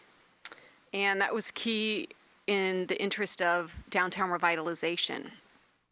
So I've touched on some of those objectives, but I think you'll see through the presentation the breadth of this undertaking, and staff spent a lot of time working on that and covering a wide variety of topics that I think touch on great value to both the residential and the business community. So with that, I'll turn it over to Kelly Beggs. She'll present the background and overview of the ordinance and resolution and end with summarizing the next steps and tonight's recommended council action where we're seeking input. Thank you. Thank you, Darcy. I'm Kelly Beggs, Senior Planner with Good City Company, and I'm pleased to present the draft parking ordinance and parking design standards resolution to you tonight. I'll start with going over some background on the City of San Bruno's parking regulations. As Darcy mentioned, there's been no comprehensive code update in decades, but as you know, parking is a major issue and priority in the city. The existing code lacks major sections expected in a modern parking chapter as listed here. The current code also lacks regulation that implements parking policies included in the city's long-range planning documents.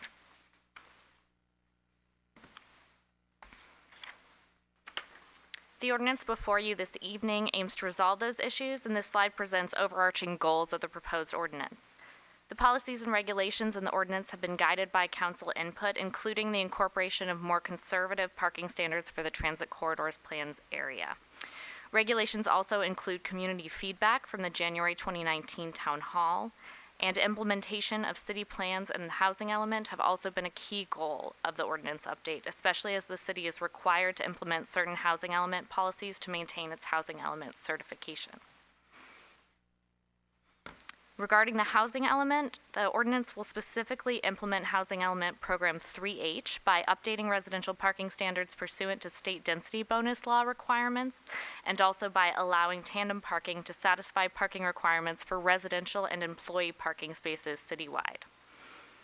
Relevant policies of the general plan, the TCP, and the housing element are summarized in detail in attachment 5 to your staff report. The Planning Commission did review the draft ordinance and resolution at their December 17th meeting, and they unanimously voted to recommend City Council approval. 3 key areas of discussion for your consideration were allowing unbundled parking for development in neighborhoods that have residential parking permit programs, allowing tandem parking for customers of businesses if valet assistance is provided, and allowing businesses to use the parking in lieu fee for all or a higher percentage of the required off-street parking. Attachment 3 further summarizes Planning Commission comments.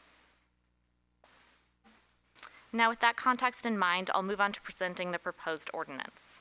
The proposed ordinance aims to provide clear, consistent, and updated parking standards that implement past direction of City Council, protect quality of life in the City of San Bruno, and facilitate economic investment in the city. The ordinance applies to new construction, enlargements to existing buildings, and changes of land uses in existing buildings. It will amend and replace Municipal Code Chapter 12.100 and amend Chapters 12.92, .96, and .200. The amendments in 12.92, 96, and 200 of the Municipal Code are intended to resolve conflicts between the proposed ordinance and the existing Municipal Code, and also to consolidate all of the parking regulation into one section. Now I'll move on to the key features of the ordinance. An important note here is that the scope of this ordinance is to regulate off-street parking and loading, which means parking and loading located outside of the public right-of-way. In the image on the screen, you can see 3 different formats of parking. There's on-street parking on the large street to the left of the intersection. There's a surface parking lot, and there's a wrapped garage. Likely this ordinance would only apply to the wrapped garage and the surface street parking, not to any on-street. The ordinance regulates minimum vehicle, motorcycle, scooter, and bicycle parking spaces based off of floor area and land use, as well as off-street vehicle loading.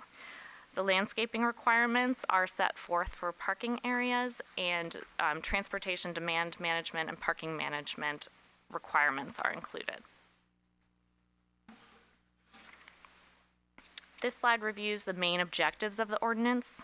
The proposed ordinance includes organized and updated standards designed to be both business and resident friendly, and includes regulation that aims to increase off-street parking for residential areas, revitalize the downtown, and implements the policies of the city's long-range planning documents as previously discussed. I'll go through how the ordinance addresses these objectives in the following slides. To start with the resident and business focus, the ordinance includes a user-friendly and reorganized parking requirement table, which I'll show in the following slides.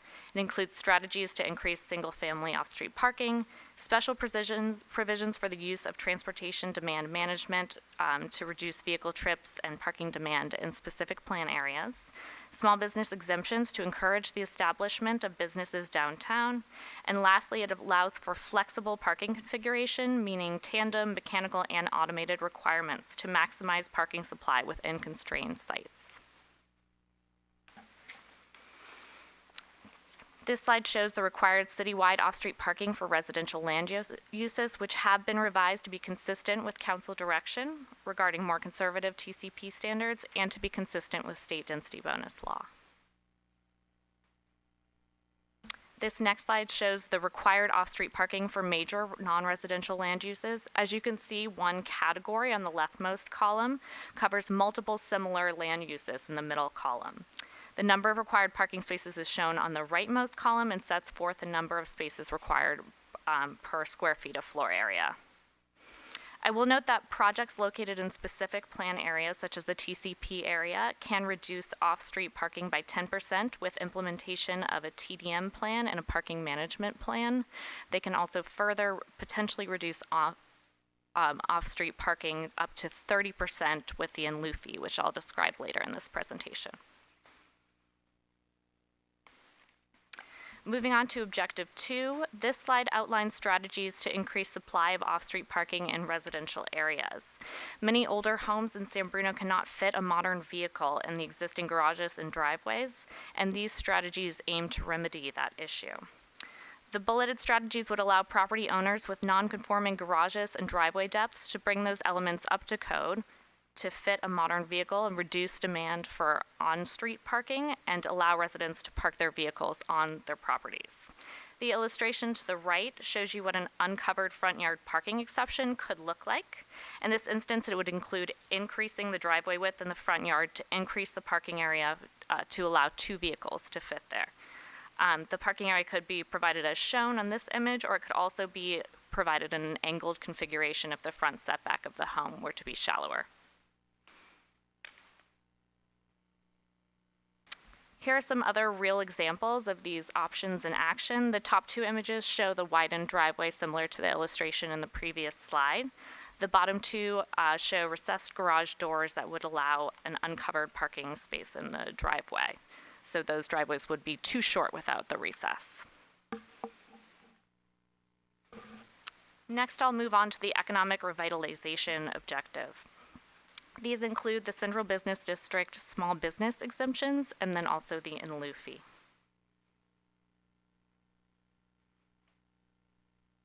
So the Central Business District exemption applies to buildings constructed prior to 2005 in the CBD district, which is shown in the thick black outline with the red hatch fill. Property owners in these older buildings have paid into a parking assessment district, which has existed from the late 1980s to the mid-2000s, and they have funded the existing surface parking lots downtown. With this exemption, no additional off-street parking or in lieu fee would be required for the first 2,500 square feet of any change of use to a more intensive use. So for example, that would be a retail space to a gym or a retail space to a cafe potentially. This provision is intended to encourage the establishment of small businesses in existing vacant and underutilized buildings downtown.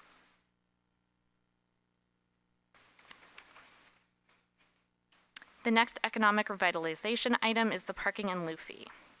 The parking in lieu fee is supported by multiple planning documents, but was most explicitly analyzed in the Downtown Parking Management Plan. The purpose of the in lieu fee is to consolidate parking downtown rather than requiring it by piece of land, and it's to fund a downtown garage. And this would represent a major investment of approximately $22 million, and which would require additional planning and engineering analysis to actually build the garage. The in lieu fee would apply to non-residential land uses located in specific plan areas. Property owners could pay the fee in lieu of providing the off-street parking for up to 30% of required spaces. And an example of the project is detailed below in the bottom left corner. In this instance, the in lieu fee would allow a property owner to reduce retail parking from 17 spaces to 12 spaces on site, and they would pay the in lieu fee for 5 of the required spaces. I'll note that the fee cannot be used to reduce residential parking requirements. This slide presents the recommended fee amounts for different specific plan areas. The city has hired economic and planning systems to study the fee amount, and preliminary analysis has shown that a fee of $2,500 to $25,000 is feasible for projects in the TCP area. A fee of $60,000 per space is feasible for the Bay Hill specific plan area, and that's due to the higher land values there and also the much elevated cost of constructing underground parking. As you can see for the TCP area, as a sliding scale ranging from $2,500 per space to $10,000 per space is recommended, and a uniform fee of $60,000 per space is recommended for the Bay Hill specific plan area. Staff is requesting feedback on the fee tonight, so I'll be happy to come back to this slide during discussion, and economic planning system staff is also here to respond to questions. The last item in this presentation is the parking design standards resolution.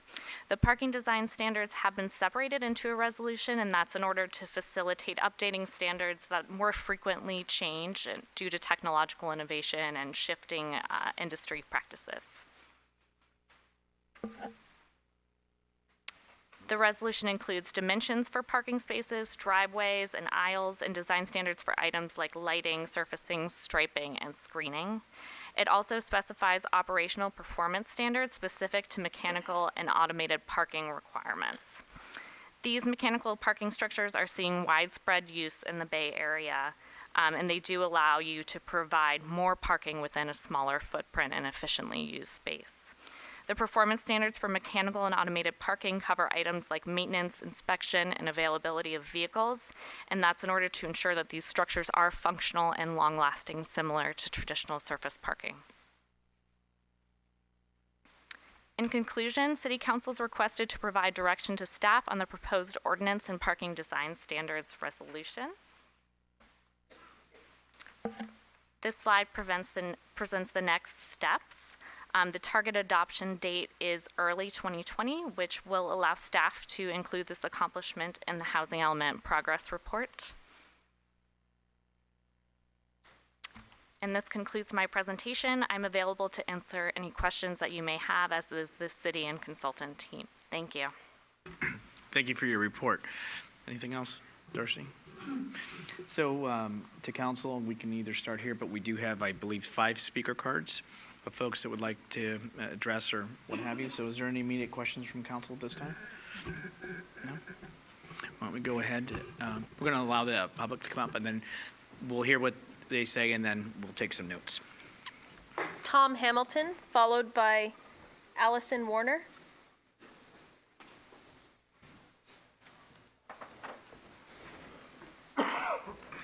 Good evening. As you heard, the Planning Commission approved this unanimously.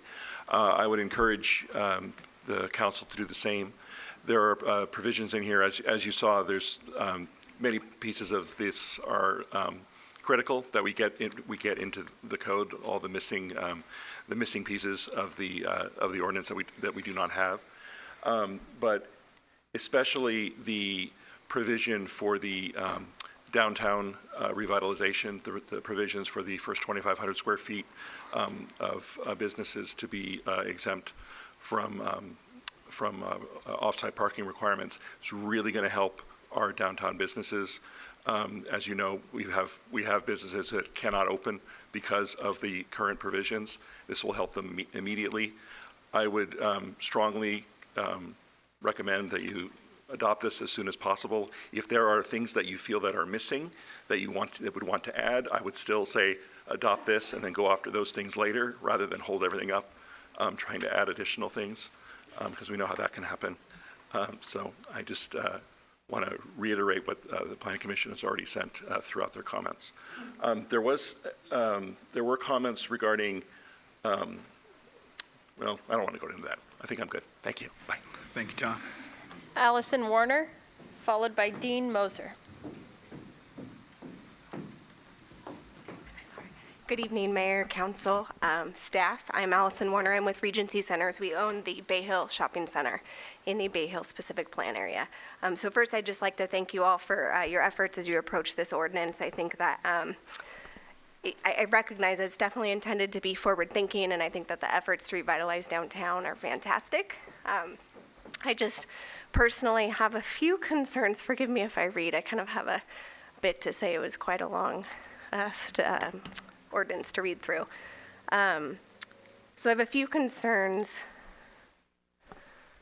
over some of the overly restrictive components, such as how to count the mechanical parking spaces, for example, as well as the inequitable application of the in-lieu fees to the specific plan areas relative to the rest of the city.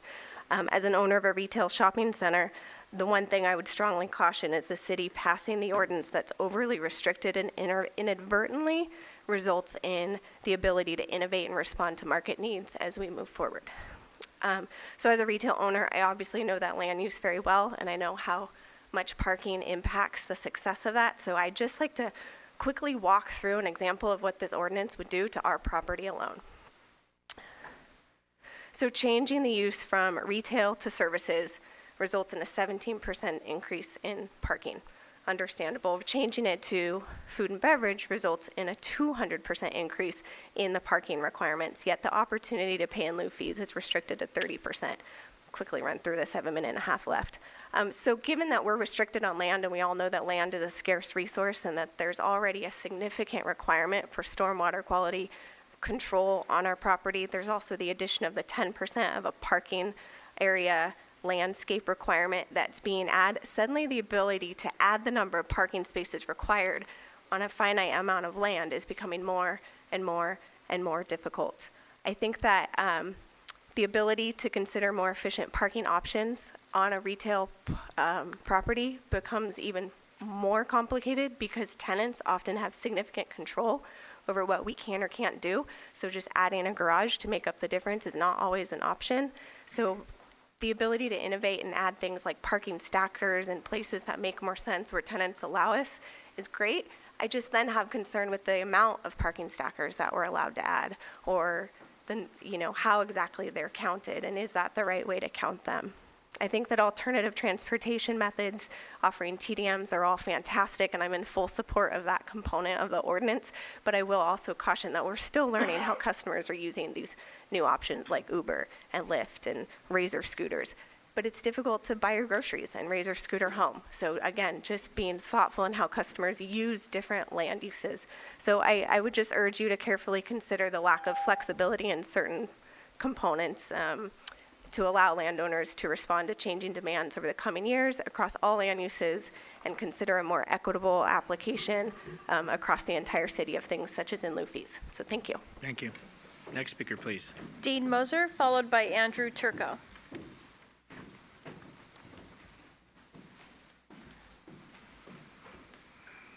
Good evening, Council. My name is Dean Moser, and I represent the owners of 801-851 Traeger.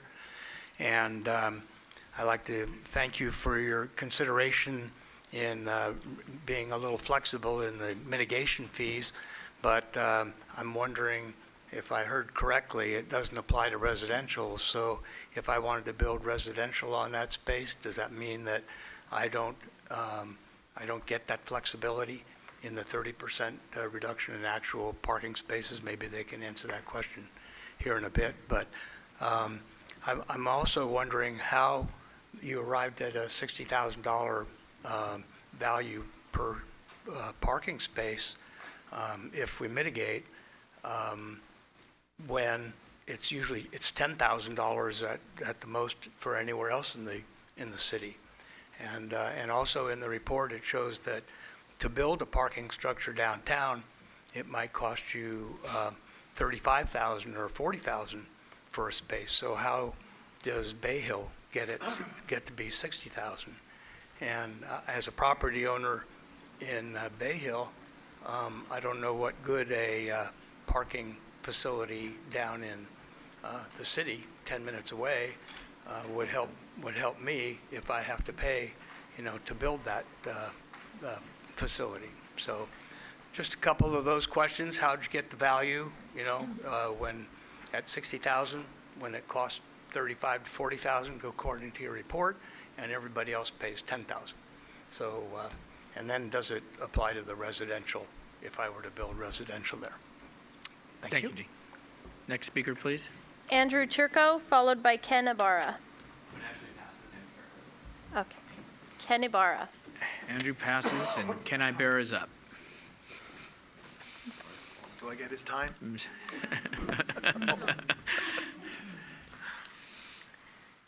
Honorable Mayor and Council, I'm Ken Ibera. I've been an architect for 35 years. Parking is determined by uses and amounts that are outlined in the municipal code.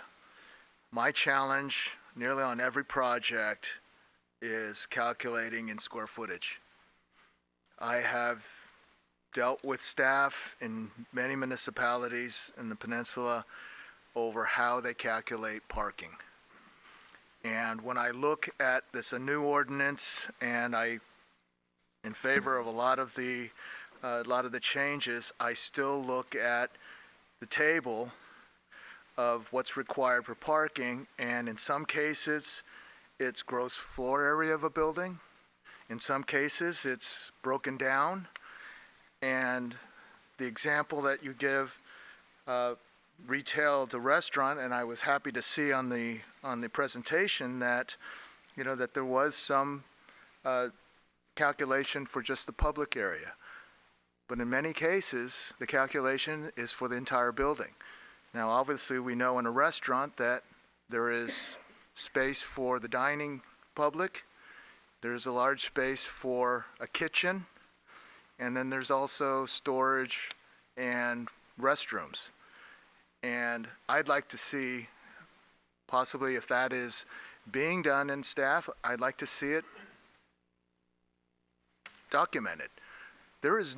I don't find anything in this ordinance that states how we calculate parking, how we calculate the spaces. So I'm hoping that happens. I also like, as far as residential, I've always been in favor of San Bruno's dealing with residential parking because of residential additions and remodels. Just want to make sure that the use permit process will still be maintained, and that also the ideas of being able to park more open space parking on your front yard is still allowed and taken in consideration. We still have a lot of one-car garages in San Bruno, but we do have a lot of families that want to add family space. So I'm hoping that there is some consideration with that.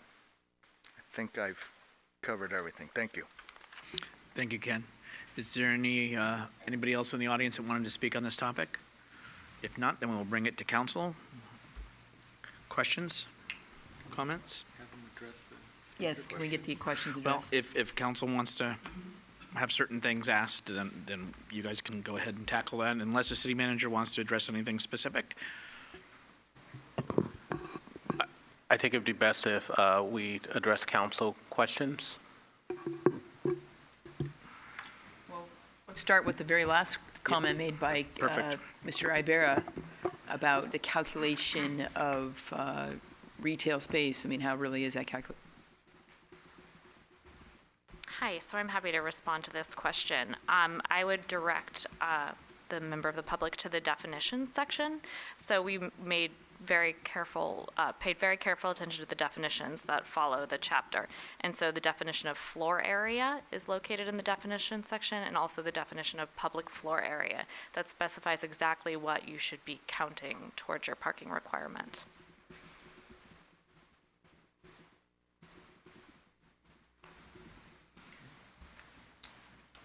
Do we want to ask the next question, which is the $60,000 question? As long as it's coming from council.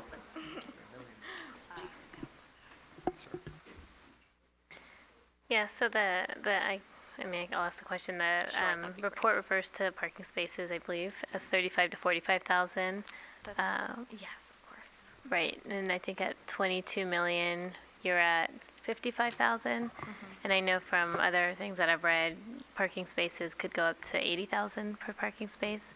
So if you could just talk a little bit about Sure. how you get So I that will- calculation. Yes, absolutely. And I'll bring APS up here because they're far more knowledgeable than I. But I will point out that it is $60,000 per stall is our estimate right now. Yeah. There are two questions that are being asked. One is about the calculation for what it costs to build a parking structure downtown. And then the other question is why is there a difference between the Bay Hill Office Park in lieu fee and the in lieu fee elsewhere? The first question Kelly just provided the answer to, which is the math is $60,000 a space in downtown. And so in the PowerPoint, it was a $22 million garage estimate for a 370 space garage. That's roughly $60,000 a space. What I think council is also remembering in the downtown parking study, there was an initial estimate that was lower in the $30,000 to $40,000 per space. The cost to construct a parking space varies based on the site constraints, based on the size, based on whether you're going subterranean. But in general, what we're estimating is for an above ground parking space of for a garage of 250 and above, you're really looking at a cost of anywhere from $40,000 to $65,000 per space, and it just all matters on the property. And so there are other considerations of what it costs to go subterranean and building types, and what is before you is a slide that we thought was a little too detailed to go through initially, but we did want to have it sort of as a pocket slide, thinking this question will come up. So I want to ask Jason from EPS to come up and walk us through this slide, because that'll give the City Council and members of the public a window into the deep analysis that went into the setting of the fee. And I think Jason and or I will expound upon other points later. Thank you. My name is Jason Moody. I'm Managing Principal at Economic and Planning Systems. I think Javon did a perfectly fine job of answering the question about the cost of a parking garage and how we got to that number, so I won't elaborate on that one. What we also did at this part of this analysis is to try to get a sense of how the in lieu fee option might affect the development feasibility of various types of real estate projects, and we looked at a number of different types of real estate projects. One would just be taking a retail and making it a restaurant, change of use. Then the other one would be looking at a vacant retail site, so it's retail but it's vacant, and then you make it a restaurant. And then we look at a 4-story, a 5-story, and so on down the line. Those are the different types of projects we looked at. They all are what I would call prototypes. They're very generic, and for the purpose of this analysis, we can't obviously evaluate every potential project that might be there. So we have to make assumptions about how much the land would cost, for example, and what can feasibly be developed on a relatively generic, normally shaped site. And so we went through that, and I guess the big findings that we found is that obviously the fee helps everything because it gives you an option that you don't currently have. So the fee does not hurt any project at all. It provides more flexibility. So the fee is over from an economic perspective a good thing. In some cases, the fees actually will allow a project that might not be feasible to be feasible. So you wouldn't be able to do it but for the fee. In other cases, it may not improve the feasibility. The project's not likely to be feasible anyway, and adding the fee flexibility doesn't shift the needle enough, particularly because you're only allowing for 30%. If that number went up more, so you could in lieu out at more than 30%, you may flip the needle on some of these projects, but with a 30% for some of them, you won't. And then the office in Bay Hill, we looked at office in Bay Hill. We didn't look at the retail conversion of a retail shopping center. It was primarily at office that we looked at. In that case, and I think someone said earlier, building a underground parking structure is what is required in Bay Hill is pretty expensive proposition. So to the extent that the fee is providing a benefit, a flexibility, it's something that would make improve feasibility. Now we already know that the YouTube is going forward with their project, so that would suggest that it's feasible to some degree. So this isn't making that more infeasible because it's already feasible and it's just another option. So we can go and talk about each one of these different prototypes, if you will, further about how the fee affects it, but you can kind of see green is feasible, red is infeasible, marginal is kind of depend on how much they bought the land for. And so that's a summary of that chart. It's also important to note that the use of the in lieu fee is completely discretionary, and this ordinance provides it as an option, but it would have to be approved at whatever level the project or the modification is being approved at. Most often, likely the Planning Commission. Sometimes if there's a discretionary approval tied to the project, it will come to the City Council. And so when staff reviews these and makes the recommendation to those bodies, we will be looking at a whole host of things, which is what will be the impact of allowing that in lieu fee, even though there's the possibility of a 10% fee waiver with a transit demand management plan, and then an additional fee out of up to 20%. That's not a guarantee for any project. And when we talk about retail, and in particular when we talk about Bay Hill, we will certainly be looking at the potentiality for impacted parking, and we may make the determination that we do not favor a fee out for retail space in Bay Hill. I think we all know how impacted the parking at the Bay Hill office shopping center is right now. And if they add residential, there would not be the ability to fee out for the residential portion. And so it's not a fait accompli. There will be analysis, and there will be discretionary approval.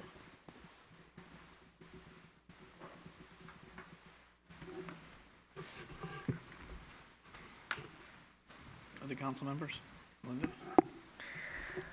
I wanted to ask about I think it's in attachment 3. I just have my written notes, but there's a comment about the customer parking can be tandem, and then I guess there was a comment or a request from maybe the business owners about valet parking, and I wanted to expand on that idea a little bit. Sure, so that's the summary of the Planning Commission hearing that you're referring to. Thank you. So the ordinance as it is does not allow tandem parking for either visitor parking for the residential or for customer parking for non-residential uses. And the rationale behind that is just that it would be very difficult for people who aren't in an organization together to be able to coordinate removal of a tandem parking space if you're the first one in. And then that did come up at Planning Commission. There was a member of the public who was interested in using tandem for customer parking, and the Planning Commission did ask that we bring this to you for consideration if they provided valet, if they could be allowed. I think it's worth thinking about, to be quite honest, considering our parking situation.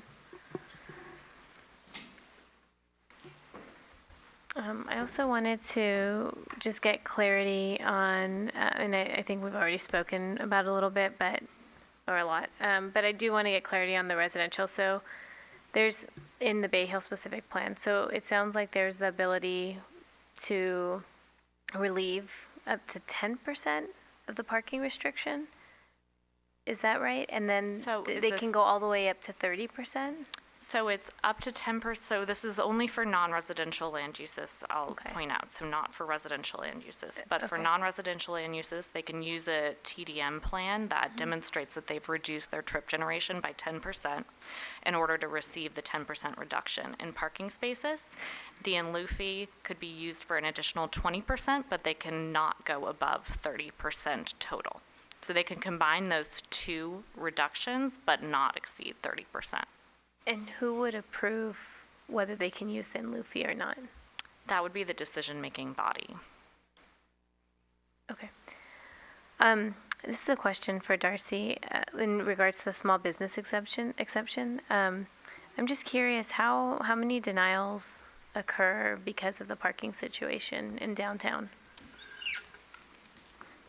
So I don't think we've had straight denials, but we often get customers who come to the city's public service counter and ask about vacant spaces or spaces that might be occupied by a use, which on the parking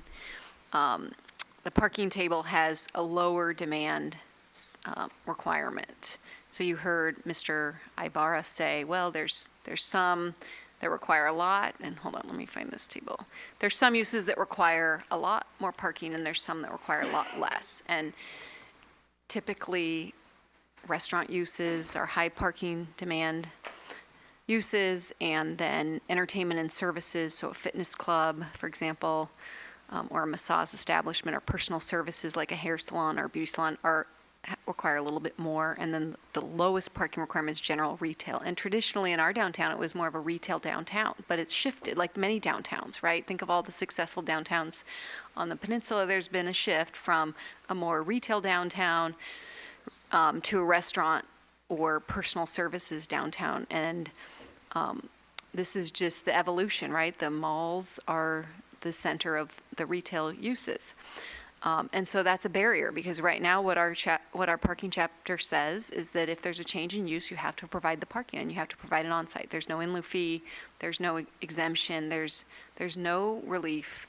And that has definitely been a barrier to the city staff saying to a potential business tenant, such as a restaurant or a personal service use, or we've had inquiries from health clubs, small health studios, I should say, wanting to go into the downtown. And we've also had this at the Bay Hill Center too. And we've had to tell them, I'm sorry, but you can't go into this space. So staff took that direct feedback and that barrier into consideration in drafting this, and also the research that we did about the history behind the downtown parking lots and how they were funded through a district, and just trying to model what other successful cities have done in their downtown, right? We know that other successful cities have built structures, and that provides that public parking for the downtown, and that's the ultimate goal. But I think we need to do something in the near term. And, we've talked to some business owners at the Planning Commission. We got some feedback from business owner and property owner who were trying to make a site work that had the same initial answer. And I will let you know we continue to work through with those businesses to try to facilitate them moving into those spaces. And this will be a really important tool to help us be successful.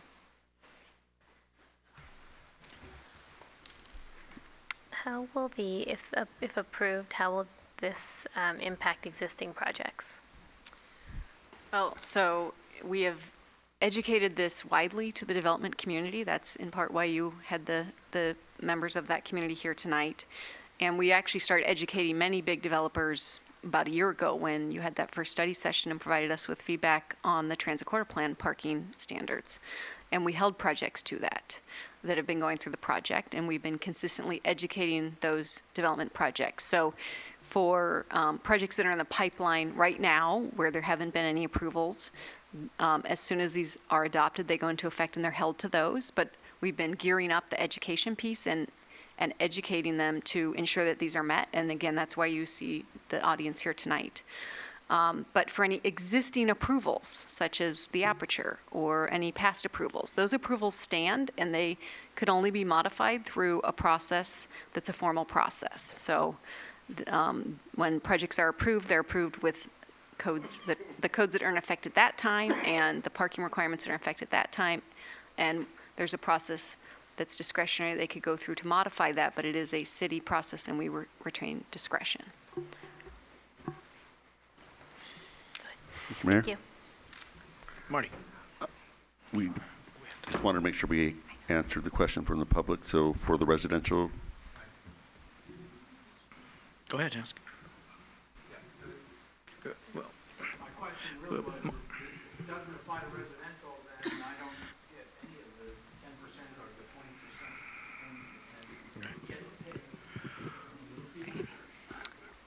20%. I'll answer that. So we deliberately did not want to initially, with a brand new in lieu fee program, include a use that we thought would need to meet an on-site parking requirement, which is residential. And traditionally, this in lieu fee has been used for non-residential uses, as I mentioned, where there's a parking garage, the city plans on building one. But that said, for this particular property on Traeger, it is my understanding that they have a surface parking lot that provides office parking that would then be built upon to provide a residential project. So that surface parking for the office would need to be replaced somewhere. And for example, that component in the replacement of that could utilize the in lieu fee. But the residential, our policy proposal to you is to require it on site, because the downtown parking garage is really meant to cater to visitors and employees of businesses. And it's important to note that the city recently increased the parking standards, and that will, the plan for that is to be codified with this ordinance. And so, for example, going to approximately 1 parking space per bedroom, there was a lot of talk and consideration around that, and providing an in lieu fee would potentially water that down.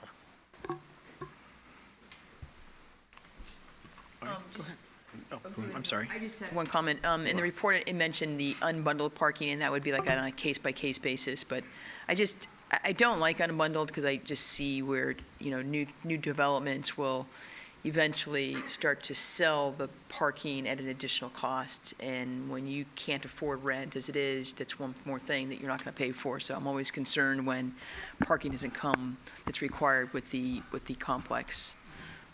So that's just a comment. Marty.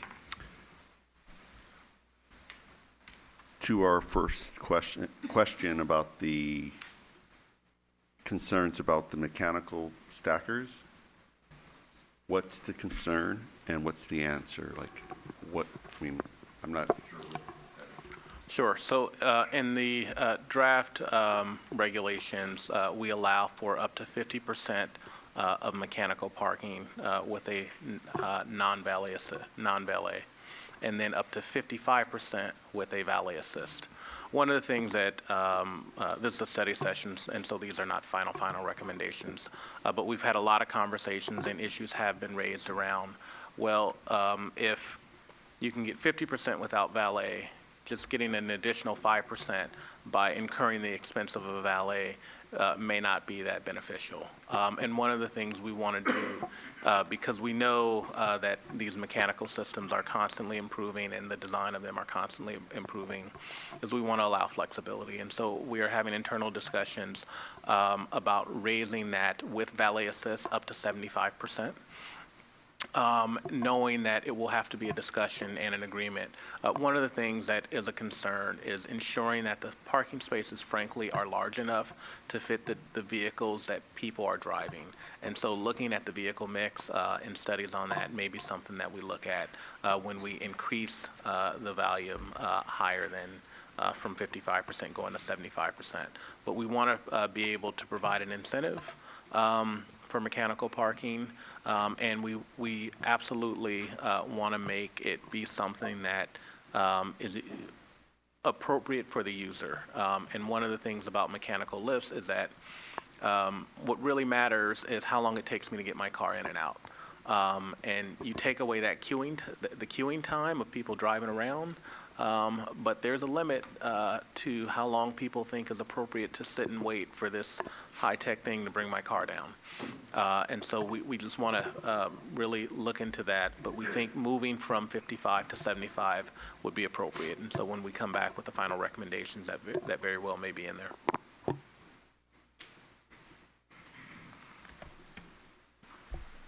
Was there anything else? Because you have the experience, and it's more important that your questions are answered. And you guys have been talking, and can you go back to the mic? I'm sorry, so we can get your response. Not a problem. Happy to hear that you're considering a higher percentage for valet, because I absolutely agree that that type of system is more utilized when there's the service provided with it. I think the other half of my question was more related to how it's counted, and whether or not both the surface parking and the stacked car above should truly both be considered within that 75%, or if just the mechanical component that's stacking should be counted towards the percentage. Sure. We'd have to get out a whiteboard. But we think going to 75% allows for an appropriate use of stackers, and the methodology that we're proposing of counting both the bottom space and the top space as being in the stacked unit works. And so this is a study session. We will continue to have conversations with stakeholders, but I think to describe the methodology, we had various models up on the board this afternoon. And going along with that, regarding the other stakeholders, are there more people that were engaged with talking about these stackers and in general, or no? People generally wait till they come to the counter and then. Well, so just a little bit of background. the city council did approve a project with mechanical parking lifts at 111 San Bruno. That was the first, to my knowledge, and it has not started construction yet, but we are working through that in the building permit plan check stage. And there's a lot of intricate details, such as fire sprinklers. How does it work for the car on the bottom, for example, to ensure if that car catches fire that it gets extinguished, because there's blockage with the lifts. But we have support from the fire department and from the building division to move forward, which is a key stakeholder too. But we have not had conversations with other developers about utilizing this that have been finalized, that we're ready to present. But I will say we want to finalize the requirements in place and ensure that they can be met, because sometimes valet assistance can be feasible, such as for a big shopping center or YouTube or a big office tenant, but it may not be feasible for a smaller project. Got it. So at this point, we're not processing any applications with mechanical parking, but it is something that more developers are looking to, especially within parking garages, to, really it just increases parking, and you can see from the picture here, you can really be more efficient with your layout. Right. And Darcy is correct. We are not working outside of the people that have spoken tonight and that are active locally with projects that want to do them. We have had companies that manufacture and implement these systems, talk to us about them and review our regulations and provide comment. And so that feedback loop is happening. Got it. And then there was another comment about the amount of landscaping. Is there a... I can answer that question. So there was a comment about flexibility with the landscaping provisions, and we are introducing new landscaping provisions that we feel are appropriate, but there is an exception indicated for people who really demonstrate hardship in meeting the required off-street parking and providing the landscaping. There is a way for you to demonstrate hardship and reduce that requirement. So I think we have all the questions answered from the public, hopefully, everybody. Sorry. Yes. I was just working my way back up, because normally you're really good. You kind of go through there. And I know staff is kind of wanting me to keep the study sessions on track, so because of last time with the time element. Got it. But thank you. I appreciate it. So the big thing here, how does, if you can explain again, and maybe it's just I'm not clicking it tonight, how it's $60,000 up in Bay Hill that somebody would pay to put a parking garage in downtown? That's where that money's going? Well, And it just seems kind of, if I was over there, I'd be like, how's that benefiting me? So go ahead.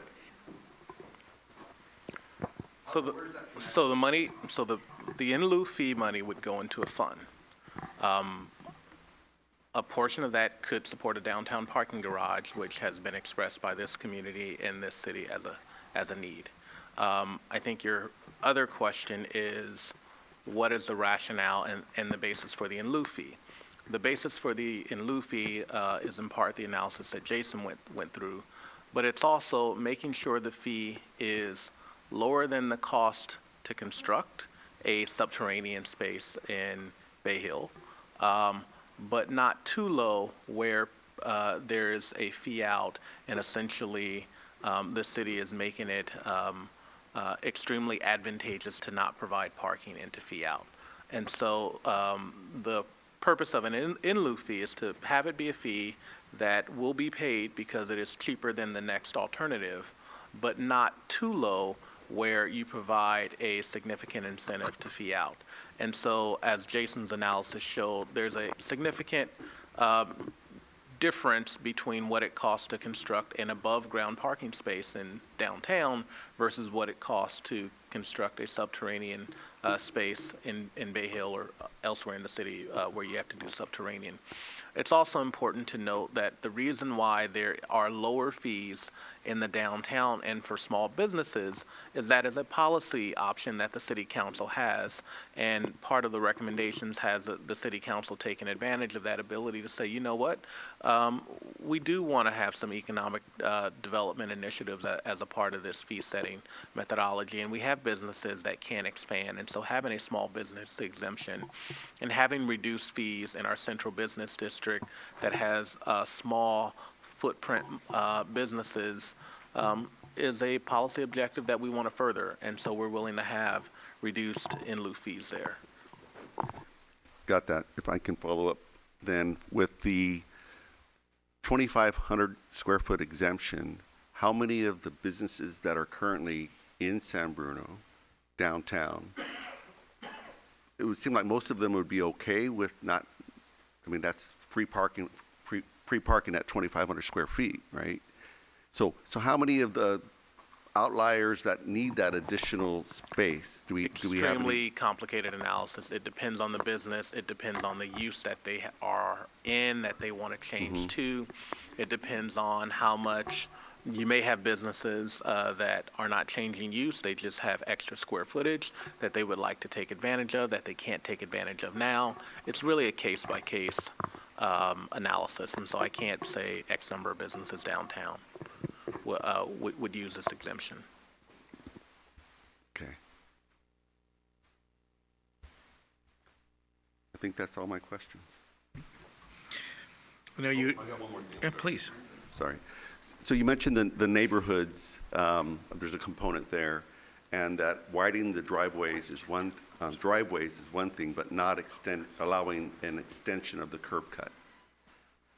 Oh, yes. So we're trying to prevent a loss of on-street parking. So we are going to analyze on a case-by-case basis as to whether or not that increase in curb cut would reduce the on-street parking, because the point of this initiative is really to increase overall supply.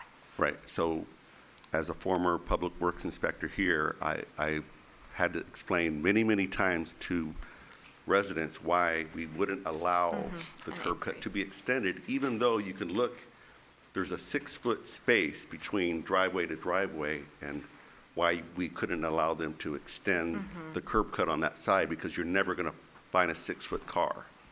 Yes. The other item that I would bring up related to your question is that those exemptions are going to be only available to residents that are in city council designated high impact areas. Okay. And that is part of the reason is that increasing impervious area has stormwater impacts. Got it. And there are also aesthetic impacts to undertaking some of these measures. So we do want to make sure that they're only being employed by people that are really in impacted areas. Okay, so it is possible to extend that curb cut, because currently you cannot.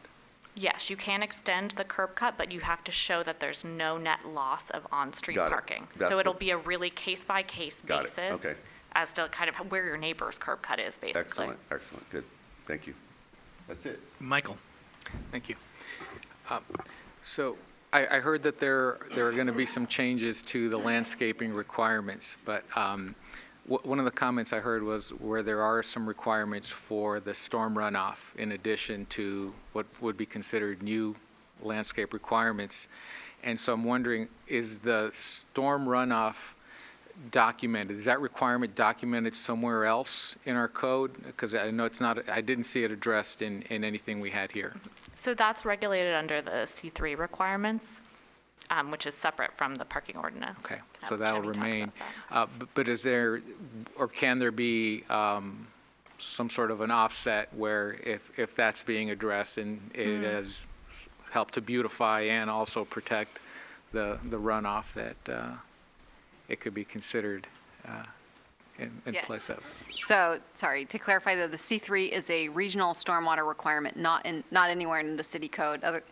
And parking lot landscaping and those stormwater planters can be dual function. And I also noticed that in this language, none of the landscaping would apply to remodels, only to new parking. Correct. So a brand new surface lot, parking. So which- not likely to happen anywhere in San Bruno that I can imagine. That's correct. So 'Cause this as you- probably wouldn't apply to anything. As you've heard, the model now is typically underground parking with the building on top or a structured parking. Absolutely. So what would be considered, so if there was a massive reconfiguration of streets and parking, I think that I would imagine would not fall under the, like say for example at Bay Hill, where there's a lot of parking, buildings are going to go there. I'm assuming that none of that existing surface parking, even if it's moved somewhere else or reconfigured, would really count as a remodel? Would that be considered a new surface parking? The Bay Hill would be all underground, so it wouldn't Okay. be. They're not talking about any surface parking there at all? Right, but I will point out that there is section 12.100.080 does have requirements for tree planting along frontage of parking garages. Of structures? Mhm, of structures. And that section is also very restrictive in that it says that you can't build them anywhere unless they're allowed by the voters or some other regulation. And so just to clarify, where would that be? I believe we have one area designated downtown that could potentially be a structure, and then anything else would be brand new and yet to be approved? Yeah, I mean, potentially parts of Tanfran, maybe parts of the Naval Crossing development may have that unique characteristic. Okay. Okay. All right, that was it. Thank you. Linda? Thank you. I just wanted to ask if there's, I know part of this is to try to get in lieu fees to go towards a parking structure. Is there an update, I guess, on what's going on with meters? The question is there an update on meters? Mm-hmm. So, in lieu fees is one mechanism that could go to fund a parking structure.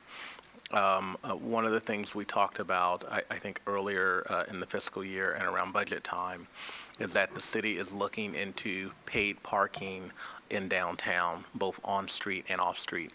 That work is still going on, and we are looking, part of the money that council approved for the fiscal sustainability project was to hire a parking consultant to take a look at what those fees should be for both the on-street and off-street. That work, the consultant has not been brought on board, but it is very much our intention to further that work because we do know from our downtown parking study that at times there is significant demand for parking and all of the on-street spaces are taken, and there are significant off-street spaces available in our city parking lots. And so one of the things cities do when they have people driving around is they introduce demand parking.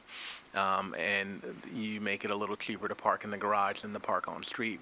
And so you push people through demand pricing to where the available parking is versus having people continue to circle finding an on-street parking space. Something that we are very much looking into, and depending on the level of the paid parking, depending on the revenue, there may be money from meters that can help pay debt service for a parking structure. I'm familiar with parking structures that have multiple funding sources, in lieu fee money that has accumulated in a fund, an ongoing revenue stream like parking meters, and you capitalize that and take on debt, and you use some of the parking revenue to pay back the debt. And so absolutely we are very much working to further the direction to obtain a parking structure downtown. And an in lieu fee is just one bucket. Should developers ask to take advantage of it, and should it be approved because it's appropriate for that site, again, it's discretionary. It's one pot that could be used to help fund a parking structure. We are not looking at in lieu fees as a silver bullet to say this is how we're funding the parking structure. Great. And then I just wanted to know, would this be the right document to mandate a percentage of the parking spaces to be for charging stations for electric vehicles? So, no, that's covered under the building code. And they ramp them up and increase them very frequently. I think every 2 years they've been consistently ramping them up. So our document refers to that. Okay, great. But we have a special provision that says, for example, those don't count towards your parking requirement. So if you have EV chargers, they can count towards meeting the parking requirements that we discussed. Okay, thank you. So to staff, you were asking us about costs, if we had thoughts, correct? You want to pull that slide back up? You were also asking about unbundling tandems and park and lieu. As far as the unbundling, I have a concern with that as well, but it's nothing new for what I feel on that, because I think it ends up happening exactly with what Laura had said. But on the fees, what kind of feedback would you like from us, or do you want some direction, or no? This is just a study session, a study session. The council should feel free to give feedback on anything that we presented. We will go back and finalize the staff recommendations and look forward to bringing those to you, I believe, in the month of, as soon as possible. So I doubt we can get it by the next meeting, but we will certainly do it as soon as possible. Okay. Anything else from council? Okay. If not, thank you for the work. Thank you for being here. We'll go ahead and move on to item 8, comments from city council members. Last item on the, Yes, I guess. Yes, thank you for asking, Darcy. Council comments? Yeah, I just No? wanted to report that Linda. I attended the League of Cities conference this past Wednesday to Friday for new council members and mayors, and Javon attended as well. And I thought it was quite informative, and it was a really great opportunity to meet a lot of other council members across the state that are going through a lot of the policy decisions that we're going to be going through. So that was it. Thank you. Thank you, Linda. Laura? Just to staff, great job tonight. Good projects coming forward, a lot of good work, and it's nice to see these things being brought forward to us. Marty?